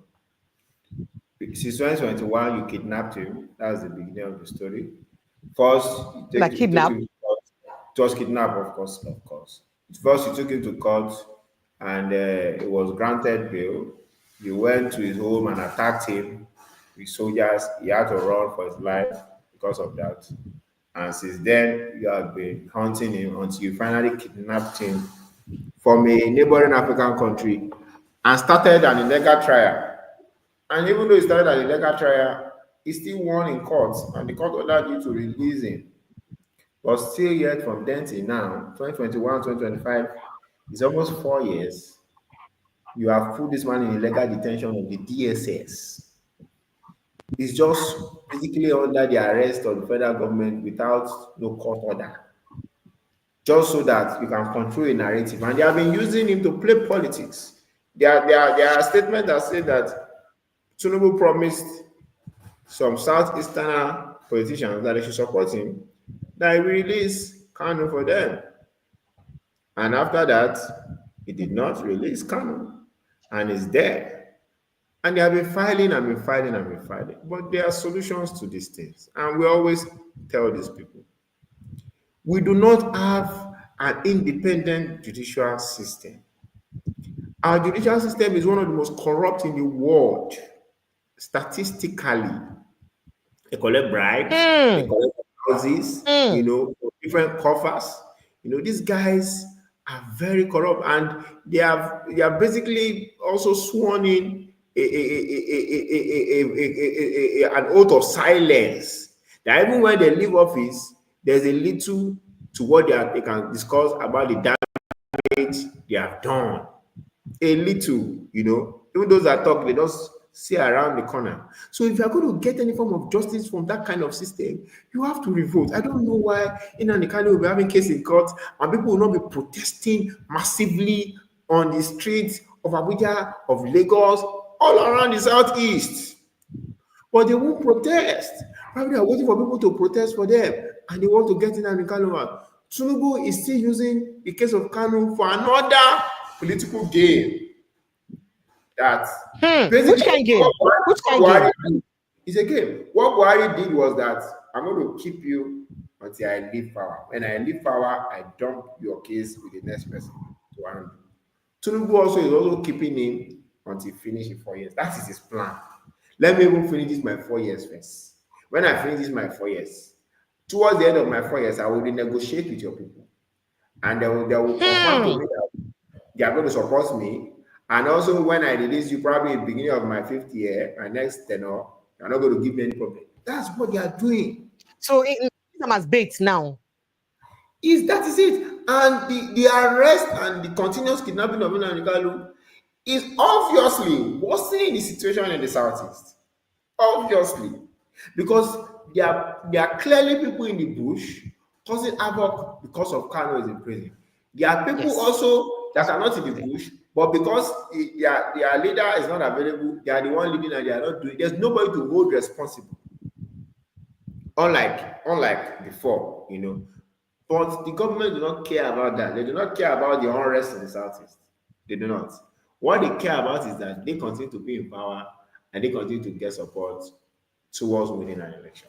So if they want, yes, they are fired, they support all their five, another one right, and all that they are the fight 2021. But if they want real result, they must revolt against the system that's keeping Kanu there, and they must do that with their feet on the ground. So that means all Easterners supposed to come together now, come revolt against, say, we know they agree. Oh yes, and we that are not Easterners will also join them. We have been protesting with IPOP people in Abuja since 2021, 2022. We don't care. Injustice is injustice. But they must. So what do you think about the prescription of IPOB? Okay, so I'll be very clear on the way and manner in which it was done. What is the full meaning of IPOB? Indigenous people of Biafra. Of Biafra. Is a group. Is a name of a group. There are many groups. There are Arewa groups. There are Wera Forum. There are Northern people groups. There are Yoruba. There's a Fenifere. And they have leaders. And those leaders take responsibility of what they do. If you are claiming that a group is the one involved in terrorism anywhere in the southeast, and they have leaders that are their face, why don't you call them and ask them? And when you call them and ask them and they tell you that they are not the one, they are not involved, how then do you go ahead and proscribe them as a terrorist group? How do you do that? Why is Boko Haram a terrorist group? Because not only do Boko Haram claim victory of all the bombings and the killing that they do, they also do it with their name, their full chest. They are not hiding, you know. But in the case of IPOB, they have a mission, they have a plan, and one of their plan is liberation of their people. Yes. And in fact, some of them are even playing politics with it, collecting money from politicians and all that. So how then do you prescribe a group that some of you sit down with to get into power and call them a terrorist group? So it was just done to further tag Kanu as somebody that should not be released from the detention that he is. It was not done legally and properly. It was not done. Are they terrorist group that has been created in the East that are terrorizing people? Of course. But has IPOB ever come out to say they are a terrorist group and accept it? No. So why then do you go ahead and provide it? What's the evidence? So I definitely do not support it. It was a political move and it was wrong. So speaking about this now, a lot of people are of the opinion that, this Fulani headsmen now, see what they don't do now. For only one village, they don't sack about 150, they don't kill about 150 people within the past 4.5 years. 150, not 50. 150 people within the past Yes. For Benue State, today the community for Benue State, we see about 3,000 of their people don't die within a space of time too, in the hands of these same Fulani headsmen. Then why is it impossible for government to also prescribe Fulani headsmen the way they prescribed IPOB? Some will say, oh, wait, how many people, the indigenous people of Biafra, been killed? The IPOB people have been killed before they prescribe them, versus how many people these Fulani people don't kill so far? And why it be say government, they even look them like say they do bad thing at all? How you take here? Well, so the Fulani, so what the government respects so far, as is clear, is that they respect violent people. So when you are violent, yes, and I will break it down properly. When you are violent and you don't have political connection, what politicians will do is to connect you politically. That is exactly what was done to Togri in Lagos. The thugs in Lagos are respected. See, the thugs in Lagos know that they are not the craziest people in the society. But what they know is that they are the only crazy people that can do their crazy and get away with it because they have political connections. So never will there be a court clash somewhere in Lagos where we know who had that fight? Will the government ever call those people criminals? The police will just make statements, they arrest who they arrest, and they release them later. Same thing for the Fulanis. These people have political connections. These people have political backings. So they know that when they do their crazy, and even though they are arrested, even in Oyo State, when some Yoruba groups arrested some Fulani guys that were coming to their village to eat their cows and burn some things down, and they took them to the police station, the police released them in Oyo State. Oyo State. Talk more of when they're even doing it in the north. So they know that when they are arrested, in any way, their godfathers, who are politicians, will come for their rescue. And the people that are in charge of policies that make sure that they don't get rescued for committing crime, we have no choice than to oblige, because they need their votes. They need their support. So everything is a political play that never favors the people. So never will they come out and say, we prescribe Fulani headsmen. You want to propose Fulani headsmen and lose cows that are voting for you in the north? They will not do it. They can never do it. Oh, yes. Who organized the cows to vote? Is it not the Fulani headsmen that are eating the cow that will organize the cows to vote? Who organized the small children to vote? Is it not the Fulani headsmen that will do it? So they can never see. The day any politician come and say, prescribe Fulani headsmen, he commit class suicide. The day, excuse me, any politician come and say, I made a post recently, I told people, I said, if you ever see me contest as the governor of Lagos and you are in love with Togri, don't vote for me. Because I'm going to hate Togri the first day I get to office. No politician can say it. Talk less of even trying it. They cannot stop Togri. They cannot stop Fulani headsmen, because they all have political connection that favors them. That is it. That is why they can kill, they can go to farms. People in the Ekiti have resorted to using thunder to be killing the cows. But how many cows will you kill with thunder? You will just hear that 50 cows just die. Thunder strike them. Thunder fire them. Yes. Thunder fire them.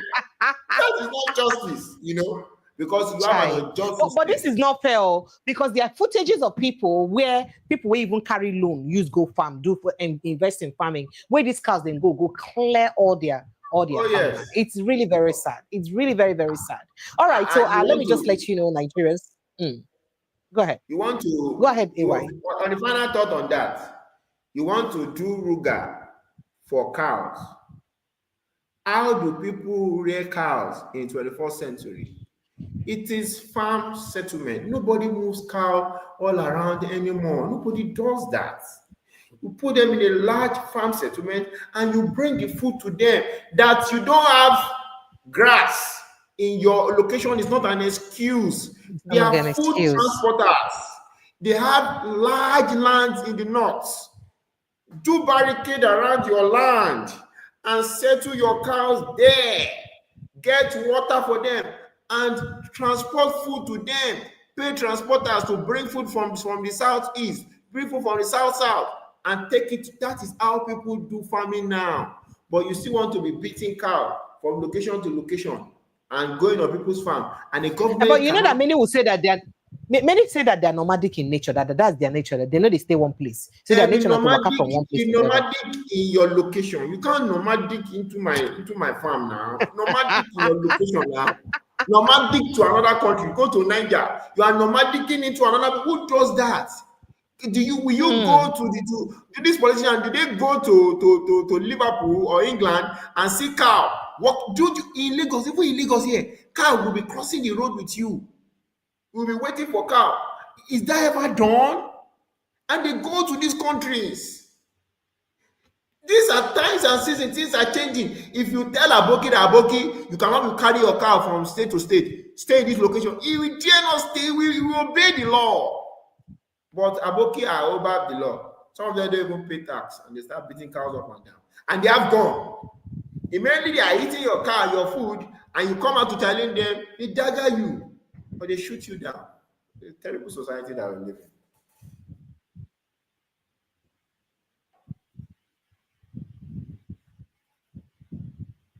All right. Okay. Apologies. I think I had a bit of network downtime. I have some people that want to join in the conversation. Let me let them in. Let me let them into the studio. Then before we enter inside other matter, then we BC will still talk about for this evening. I have Engineer Bankole. Engineer Bankole, good evening. Thank you for joining us.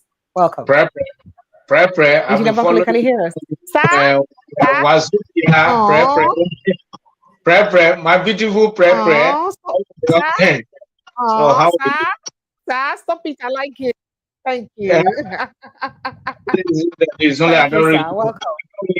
I don't really want to talk about that, but that guy is making a point. You understand? So this, see, in Nigeria of today is Nigeria. I don't know. I'm one of the person that very fortunate to be in Nigeria, and I enjoy Nigeria. Yes, yeah. From my secondary school to university, even up to England, I was on scholarship. On a local. I enjoy Nigeria. Where? No. I've been living in UK about nearly 40 years now. I never changed my nationality, and I will never change it. My father is a fantastic farmer. Local man from Ekiti, to be precise. But you see, what that man is saying is, look at, I just came back from Nigeria, and what I noticed is, so I don't really want to, because I'm not a politician, and I will never be a politician anyway. So within my community here, I was once I was a councillor in this community. I know the way it works, but we'll put that aside. But I will remain in Nigeria. I remain in Nigeria and will die as a Nigerian, no matter what. I'm 65 years old. So thank you. What that man is, the point the guy is making is so fantastic. I really, you see, Prepre. So I don't know, maybe you forgot that name. When you were in Wasobia, you know, what's that guy's name? You know, Prepre. No mind on my colleagues. Don't mind on my colleagues and that, yeah. Yeah. No, just for you to know how much I hate. See, thank you. The issue of Nigeria, we have to be very, very careful.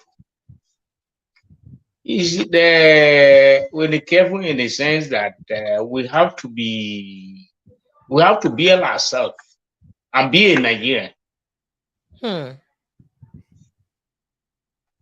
For you to be a Nigerian, you must ready to be part of it.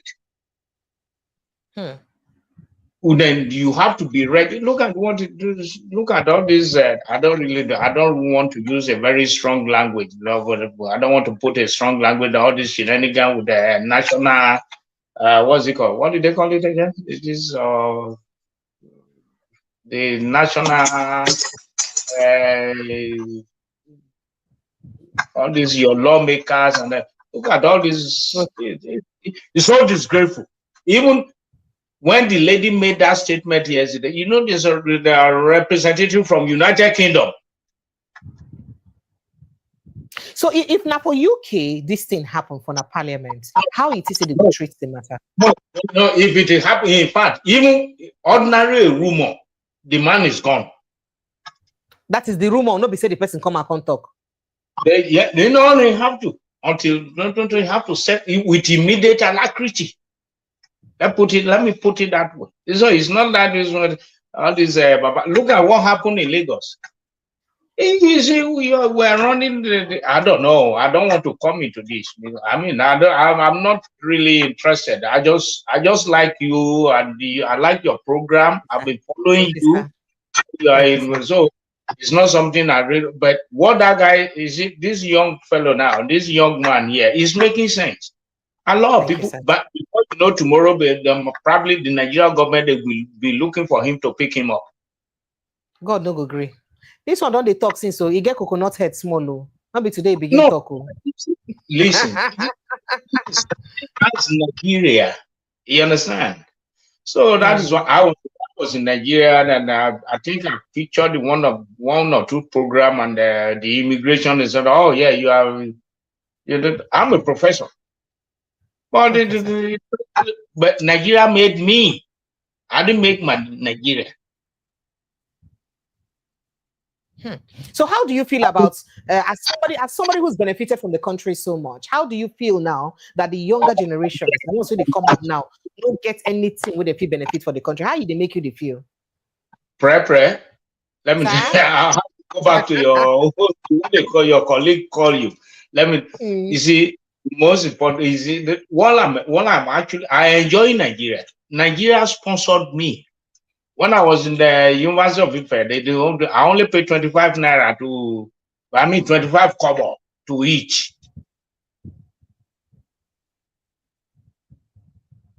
You know, if you know Ife very well, in the early 70s, and you see, if you walk to Ife, you just put your popcorn and you eat popcorn and just walk away. But who does that now? No, nothing.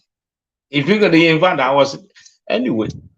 My dear, I would die as in Nigeria. And thank you very much. You young ones. Sorry, engineer. I went to Ife and we suffered in our time. But we had the stories of your enjoyment. Oh yeah, no. I really no. I went to Ife and it was sweat. Sad. When I came to UK, was it not when I came to UK on scholarship 1984, bursary was given at a convenient time, and even when I went back, and I did my master's, I went back 1986, and I got even I have enough money to buy a car. I bought the Volkswagen, which is 2,000, is about 2,500 naira. Then. Thank you so much, engineer. I appreciate you. Thank you very much. As you joined the studio. If Nigeria give you anything, we're sorry. I'm one of those that can apologize. If all this book of Babangida issue or this, please just take it easy and go with Nigeria. I respect Nigeria. I love. Thank you so much. Never in my life changed my nationality. I would die as a Nigerian. Thank you very much, sir. I appreciate you. Thank you so much for stopping by too. Thank you. All right. Well, AY, you don't hear that one. How does this make you feel, really? Of course, we know, we always like referring to issue. I was trying to tell him that University of Ife that he attended, I attended the same university, and it was sorrow, tears, and blood for us. But sorrow, tears, and blood. Oh yes. But we saw their enjoyment. We smelled their enjoyment. We knew that some people had great learning on this campus because it was created for that kind of environment. They had free food in the 70s, They had real scholarship. Education was well subsidized so that you can have money to do a lot of things. That's why it's proud. And even though you can see that the bittersweet, someone that was trained by the system still has to live all his life using his knowledge to develop another society over 40 years abroad. If the country is working, Engineer Bankole has no business to be there. So he's happy, at the same time he's sad. He's happy and so proud that he can't change his nationality, he still remain a citizen. But it's sad that Nigeria was working at the time. Even in the time of the military, where they were doing a lot of injustice against people, the economic system was still working for majority of the masses. But now we live in a society where you graduate, you go and be doing shawarma. There's no job anywhere. You graduate, you go for NYC, they will still kidnap you. The money that is not there to bail you out, you might die. Nigerians are going through a lot. And before you graduate, you call school fees now. If in my own time we were complaining about school fees, I can imagine what people that are there now are facing. 300% men, 200% increment, 250% increment. They are increasing it like, and it's not that anything is getting better. I attended a lecture where we are over 5,000 in a hall. You sit on the floor. You know, so these guys have messed up the country. That people are even saying it with confidence that the military regime was better. As terrible as the military, as terrible as the Babangida were, people are still telling you that those times were still better. You know, so it's sad, and I'm happy to see him. And when we say that there's no other thing to do than to fight, I don't want to leave this country. I was saying it, and I'm saying it here now. I'm saying it on my status that I collected an international passport out of shame. I went to get it out of shame because I was in a political meeting and someone just raised it, and I said I don't have a passport, and I said it very proud. Because I don't have any interest on living. What I use passport for? But he told me, no, it's not even that. That what if you want to go and represent your political party or your movement outside the country? They will ask you now say you don't have passport.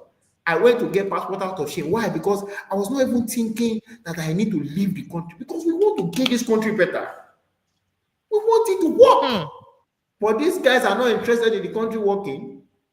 They are interested in stealing, looting, and further disgracing us daily. We are a laughing stock. Nigeria is the comedy skit of the entire world. We are a laughing stock to the world. That the comedy skit, people watch us and just laugh. These people, they are so hilarious. That's what we are going to do. But we are not going to allow it to continue like this. We will fight and we'll get this country back. We will.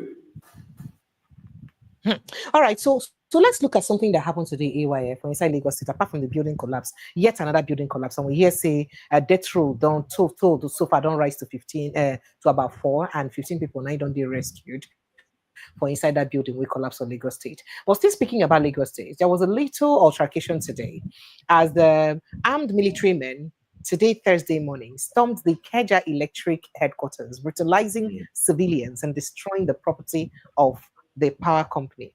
Now, the power firm had disconnected a logistics base of the Nigerian Air Force for failing to pay multi-million naira debts. You know, say never be these days, the year word. Now, the armed officers from the Sam Idnan Air Force Base in Ikeja at about 7:40 a.m. invaded the company's head office at Alausa in Lagos, abducting the Ikeja Disco CEO, Folake Shuate, after brutalizing the workers. People come there talk, say this one a high-handedness by the Nigerian Navy and all of those. Would you like to react to this? Oh yes, just close by here, that happened. And funny enough, I was in that office, that office about maybe 3 weeks ago for something, you know. They do you too? They do me, and I went to solve the problem like a citizen, and the problem was solved. You know, but we live in a society where there's no rule of law because people that have guns feel that they can do anyhow they like. And I won't blame them because there was a time the president of this country told the Nigerian military to go and deal with the people that deal with the village where some of the officers were killed. That's what the president said. It was a statement, where we allow injustice and rule of law to just play out. If not, like the Okwama case and the Abia State case, right? Exactly. If not, Absolutely. By now, a very responsible executive would have given an order for all those men that went there to be arrested and to be allowed to face the military internal discipline system and be punished for that action, and the military pay for those damages.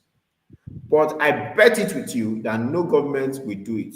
Tinubu will not do it, neither will the security officer. Nobody to do. Someone will also be silent because not them. But I will tell the Ikeja Electric that they should sue, obviously. You said they cut your light. Yes. It is one of their work to cut the light of people that don't pay. It is sad that it's still happening in this climate, as NEPA was there to go around and be cutting light. But it is what it is. Tell us that you are not owing, and go there and tell them, oh, we are not owing you. Go back and restore our lights. But obviously you are owing, and you resorted to using brute force. How dare they come and cut the military light? They have sold NEPA. Are they not aware? Is it not the same government get them again? Now private business now. Exactly. So your days of enjoying public facilities and not paying is over. It's over. So you are now going around doing like thugs in uniform, breaking places. What does that solve? Me, I don't like when adults are behaving like kids. It used to irritate me. What does that solve? The way that you break, Boko Haram is there disturbing us. In this Lagos, they are kidnapping. In Lagos, people are getting kidnapped. A guy was kidnapped on his way to Mushi some years ago. The guy committed suicide 2 days ago, probably the trauma or something. Lagos is not even safe, and we have all the Air Force surrounding us. I live close to an Air Force base. When they were robbing us in our estate, Air Force did not come out to save us. Their gate is near my place. Nothing concerned them. They were there inside their fence. One day that fence broke down and I was laughing. So you people are present, that your fence. Then I brought 2 cars there to protect the fence. I was just laughing. So it is irresponsible. And while we are expecting that the executive will move against this, Ikeja Electric should sue for damages. That is what we can say to them. And if they also have the power of protest, they can take their protest to them. And I'm sure they will not just cut their lights without warning them or without serving them. They will have done it regularly. Probably if you hear the amounts now, it might be so much. Because there was a time we had Aso Rock was also going. Yes, so the place where they go. in fact, Ministry of Power be the opening to the Ministry of Power was going power. Are you whining? You didn't whine. Ministry of Power is owing power money. Power money. I don't know. I don't know. So Nigerians, I want you to know that you can join the conversation. Kindly click on the link on the pinned post. The link will bring you straight to the studio. Make you feel join us. Anywhere you did for the world, you can feel join us right into the studio, like Engineer Bankole did. Just to debunk a story, so there's been this news making the round all week that the Chief Judge of Rivers State, Justice Simeon Amadi, that he's going on indefinite leave, 1 year leave and all that. They don't debunk and say that one are pure fake news. Say no time where be saying even talk, saying won't go leave. Say that kind of thing maybe happen at all. Now, speaking about fake news, the Nigeria Section Committee, Sanctions Committee, has designated 17 individuals and organizations over their alleged involvement in terrorism financing. Now, those named on the list include Simon Ekpa, God's Time Promise Iyare, Francis Maduabuchi, John Onwumere Chukwuka Eze, and Edwin Chukwedo, Chinwendu Owo, Gini Kaoji, Awo Uchichuku, and Mercy Iberi Ifomali. Now, for all the names that they get for this list, all of them are mostly Southeasterners. So the thing don't they raise a lot of controversy, say, oh, these people are people with the finance terrorism. Fantastic. I bet not vex. How about the almost 440 names say UAE give us under former President Muhammad Buhari administration as people with the finance Buhari administration, as people with the finance terrorism? Why they never fit mention the names of those people till today? Now, David Hunde did have an expose one time when he spoke about conflicts for hijab. You remember that expose on conflicts for hijab and all that? Fingering people will be say get direct link to sponsoring terrorism, and most of them are northerners. By that his expose, which may have been part of the content of the UAE review. We don't know because they don't tell us. Why EB say they never do anything about those cases till now? And then it is easier to mention, say, oh, these people then from Southeast, they sponsor terrorism. Maybe because they send money to IPOB or their group. I go like, may you react. Do you think that the people who are reacting over this and saying it's injustice are correct to react that it's injustice? Or could they also be that indeed the Nigerian government is correct and right by profiling Simon Ekpa and all these people then for sponsoring terrorism? Precious, you did not finish that story of David Day. What he did with that, I not finish them. I just summarize them. I'll finish it for you. He linked those conflicts people from the north and all those guys. He linked them to the beginning of Boko Haram, and he linked them to be connected to politicians in the APC. That is what that expose did. Not once did the APC come out with evidence to tell us that no, it's not true. What they did was to play the silent treatment. You are muted, Precious. Please, I can't hear you. Sorry, go ahead, please. Yes. Sorry. So what they did was to play the silent treatment on that story. I still have it. Yes. And so that Nigerians could just forget. Nigerians will just forget. I got it like a food, and I devoured that expose that he did. So do you apart from devouring it, as you said, do you believe in the content of that expose? Because one thing is to have yes, so I believe two things. That yes, terrorism in this country is well connected to politicians. Well connected. If not, it will have ended. It is left for the government of Nigeria to debunk the story of David Udain. There are pictures where the current vice president of this country was sitting down with bandits where he was a governor. Shetima. And the Kabiru Sokoto matter. Matter too. Yes, you know, there are pictures of governors going into the bush, governors of Zamfara, of Kaduna, of Borno, to go and be negotiating with terrorists. Why are they doing that if they are not connected? Do you go and negotiate with someone robbing and killing your society? You know, but not once. And also, that UAE gave a list of over 40 people that were financing specifically Boko Haram and terrorism going on in the north. Not once did the government of Nigeria release that list for us to see. At all. Or telling us till today. What okay, so not vex. So if the administration of Muhammad Buhari no release the list, we could talk say, oh, because maybe maybe I don't know, maybe if maybe Northerners they involved than 9 people. I bet the administration of Bola Ahmed Tinubu, wait till make they never touch that list. I be Buhari government no hand over those lists to them.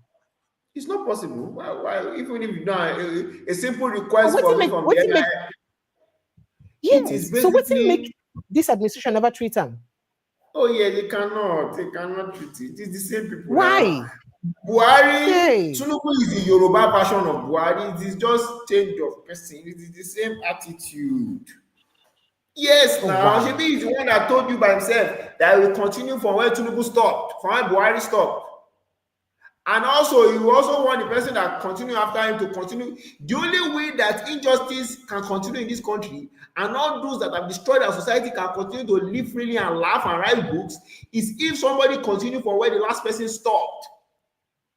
They can never allow a normal person to take over power.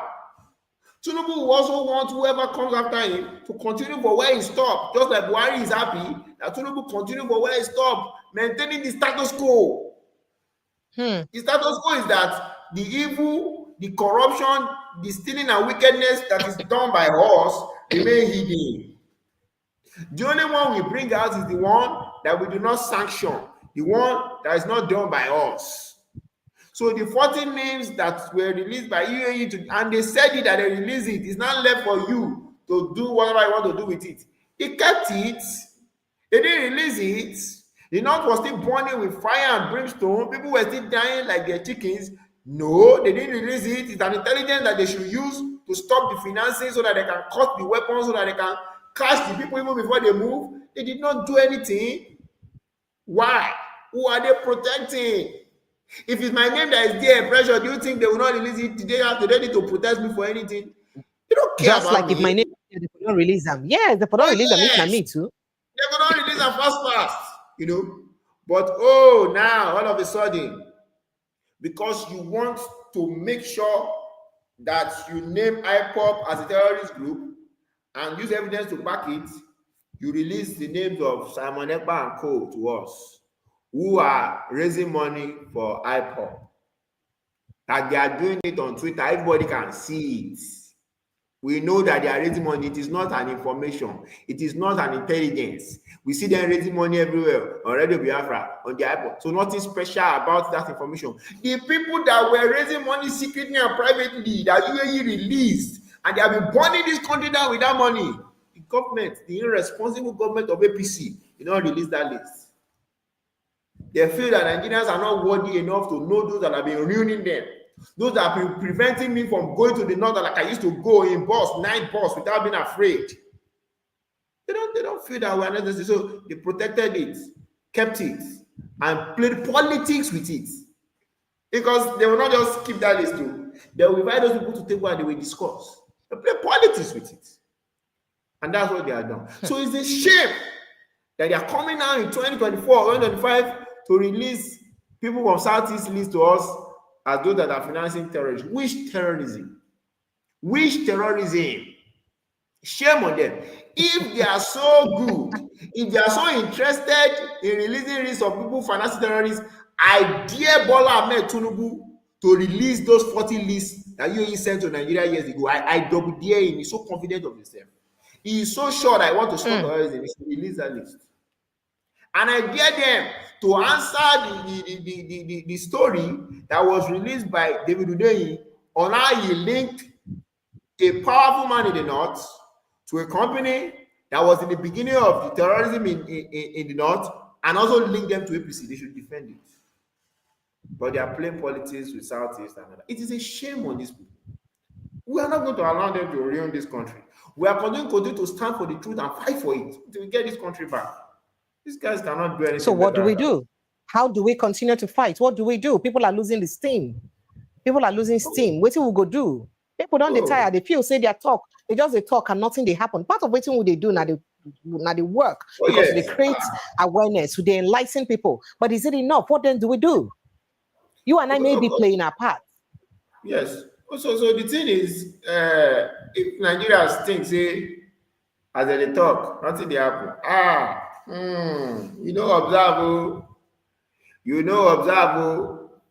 The plan that they have for you is way worse than what you are facing now. If you don't talk, the suffer na triple. It's because some people are still talking. That's why. Do you remember when they wanted to do this VAT and tax? And they wanted to slam it on Nigerians. Do you remember when they wanted to start one police identification or something, just so that you just continue to collect tax? Tinubu will tax your life.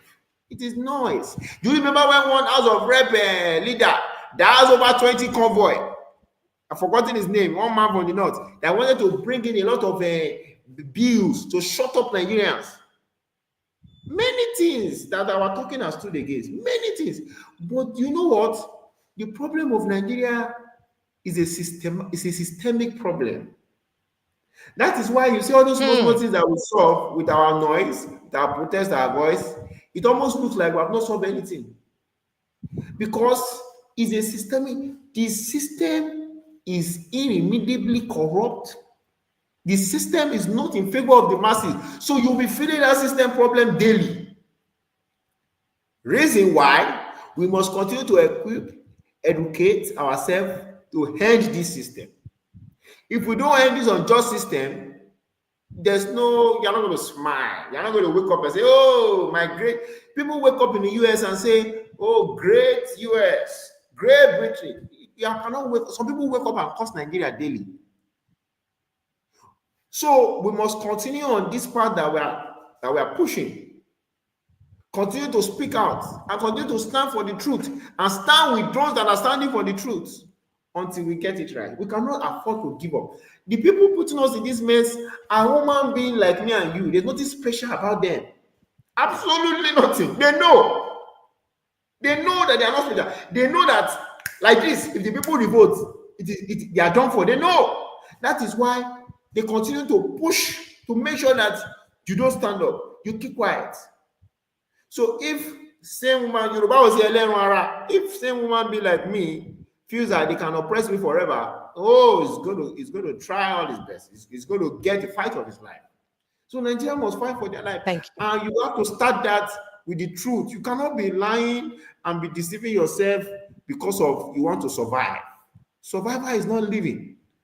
And this is a quote that I made a few months ago. I said, many Nigerians think that they are surviving, but actually they are just dying slowly. That's exactly what is going on. So you cannot be dying slowly and still be deceiving yourself. You must fight and fight it to the finish. Thank you. Thank you so much. All right, Nigerians, you can still join the conversation. The studio is still open for you to join the conversation. Look at the pinned post. Today, the post where I pinned for the comment section by the admin. It is pinned at the comment section. Just follow the link on that pinned post. It will bring you directly into the house and you can drop your contribution. But let me quickly run you through what we've been discussing so far since we started. We told you that actions against Fubara contain elements of treason. CISLAC is threatening. That means the people where they do this against Fubara the face treasonable charges at the end of the day.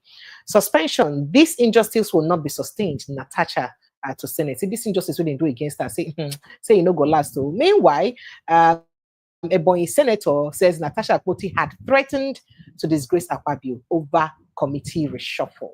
And then Obi Ezekwesili then says democratic aberration. Ezekwesili berates Senate for rejecting Natasha Akpoti's petition. And then the First Lady also spoke about this issue as Remi Tinubu's Senate doing the needful on Natasha Akpoti's sexual harassment allegation. All this waiting happened to Natasha Mata today. We're in bondage. After worshiping Tinubu, we'll now worship son again. Hey, Nigerians criticize Sheyi Tinubu's visit to northern states with food handouts. Enugu, Enugu's Ehamo of a town shuts down as women protest rape, killings by Fulani headsmen. Say they don't finish them all. Lagos building collapse, death toll rises to 415 rescued. I also told you that soldiers vandalized the Keja Disco's office, brutalized workers, abduct CEO for disconnecting barracks over massive debt. You owe money, they disconnect you, then go show you power. At that time, you're going to say power, pass power. And I told you about the fake news alert that Chief Judge not embarking on 1 year leave, says Rivers Judiciary. So disregard that. It is obviously a fake news. I also did tell you earlier today that Nnamdi Kanu has taken to court and he say, you know what? Say, make court come talk this matter where we consign in matter how it be say in go use face how the Nigerian government will give him a fair trial. So he's filed 2 cases against Nigerian government seeking for fair trial and quick resolution to his issues. Then Nigeria don't blacklist Simon Ekpa, 16 others, mostly all Southeasterners and organizations for terrorism financing. Say they finance terrorism. And people are saying, wait a minute, how about others who are the real financiers of terrorism? Let me quickly go take your messages. Let's see. Okay, some messages here. Ozo says, Ngwebu says, good evening, Madam Prepper. I see you. Thank you to you. Good evening too. And then Ngozi Ilo says, good evening, my lady and comrade Ayo. Honestly, I am short of words and ashamed of the so-called House of Senate, including their shameless president, Nigeria is finished. The world is watching. That's what she said. And then she further says, in fact, this is the worst Senate president and his colleague. Hunger is ravaging the nation, and they are not doing anything about it for over 2 years now. All they know is sharing money and just sharing money. And someone else here commented, Chuka Ekwe says, good evening, beautiful precious. I greet you guys. We greet you too, Chuka. Thank you so much for just stopping by and commenting. Charles says, Nigerians are too scared to take the country back from these vampires of politicians that are making the country dry, that are too scared. And then moving on to other contributors, Bridget Ono says, a big shame to this house. Called people. Called. And then, what's her name now? Festus says, useless country, you should be calming down. Your blood pressure is too high. Kenneth or Sapita says, bunch of incompetent jokers. And Emmanuel says, they are not even ashamed of themselves ganging up against a woman. That's what Emmanuel said. And Emmanuel then said again, Natasha can sue them in court. Well, she can, but can she win in a Nigerian court? And that one, answer where I no go fit give you. Charles says, Emmanuel, is Emmanuel, okay, Charles replies to Emmanuel, say, Emmanuel, court in Nigeria. You be like, say, Charles said, read my mind for inside the matter. Charles then says, Emmanuel, we the masses should be Natasha's court and deal with these criminals called senators. That's what he said. And then the flagship says, precious, Wahala Deo. Flagship, where are you? Join the conversation, sharp, make I hear your voice. Thank you so much, Flagship. Wallahi, Wahala Deo. It did very embarrassing. Treasure says Natasha deserves to be suspended. And oh wow. And Charles Leon says Natasha wants to make herself relevant by using sexual harassment as a point of defense. Shameless woman. Now she has realized her mistakes. She's a senator. She doesn't need any relevance. What relevance is she living? She's a senator of the Republic of Nigeria. What relevance again? I like the way Nigerians think. The reason why we're for this country, maybe that waiting make we do where we did for this country. That is a potential sexual harasser. That person, when you support it, clearly, you get out for body. Yes, you get for body.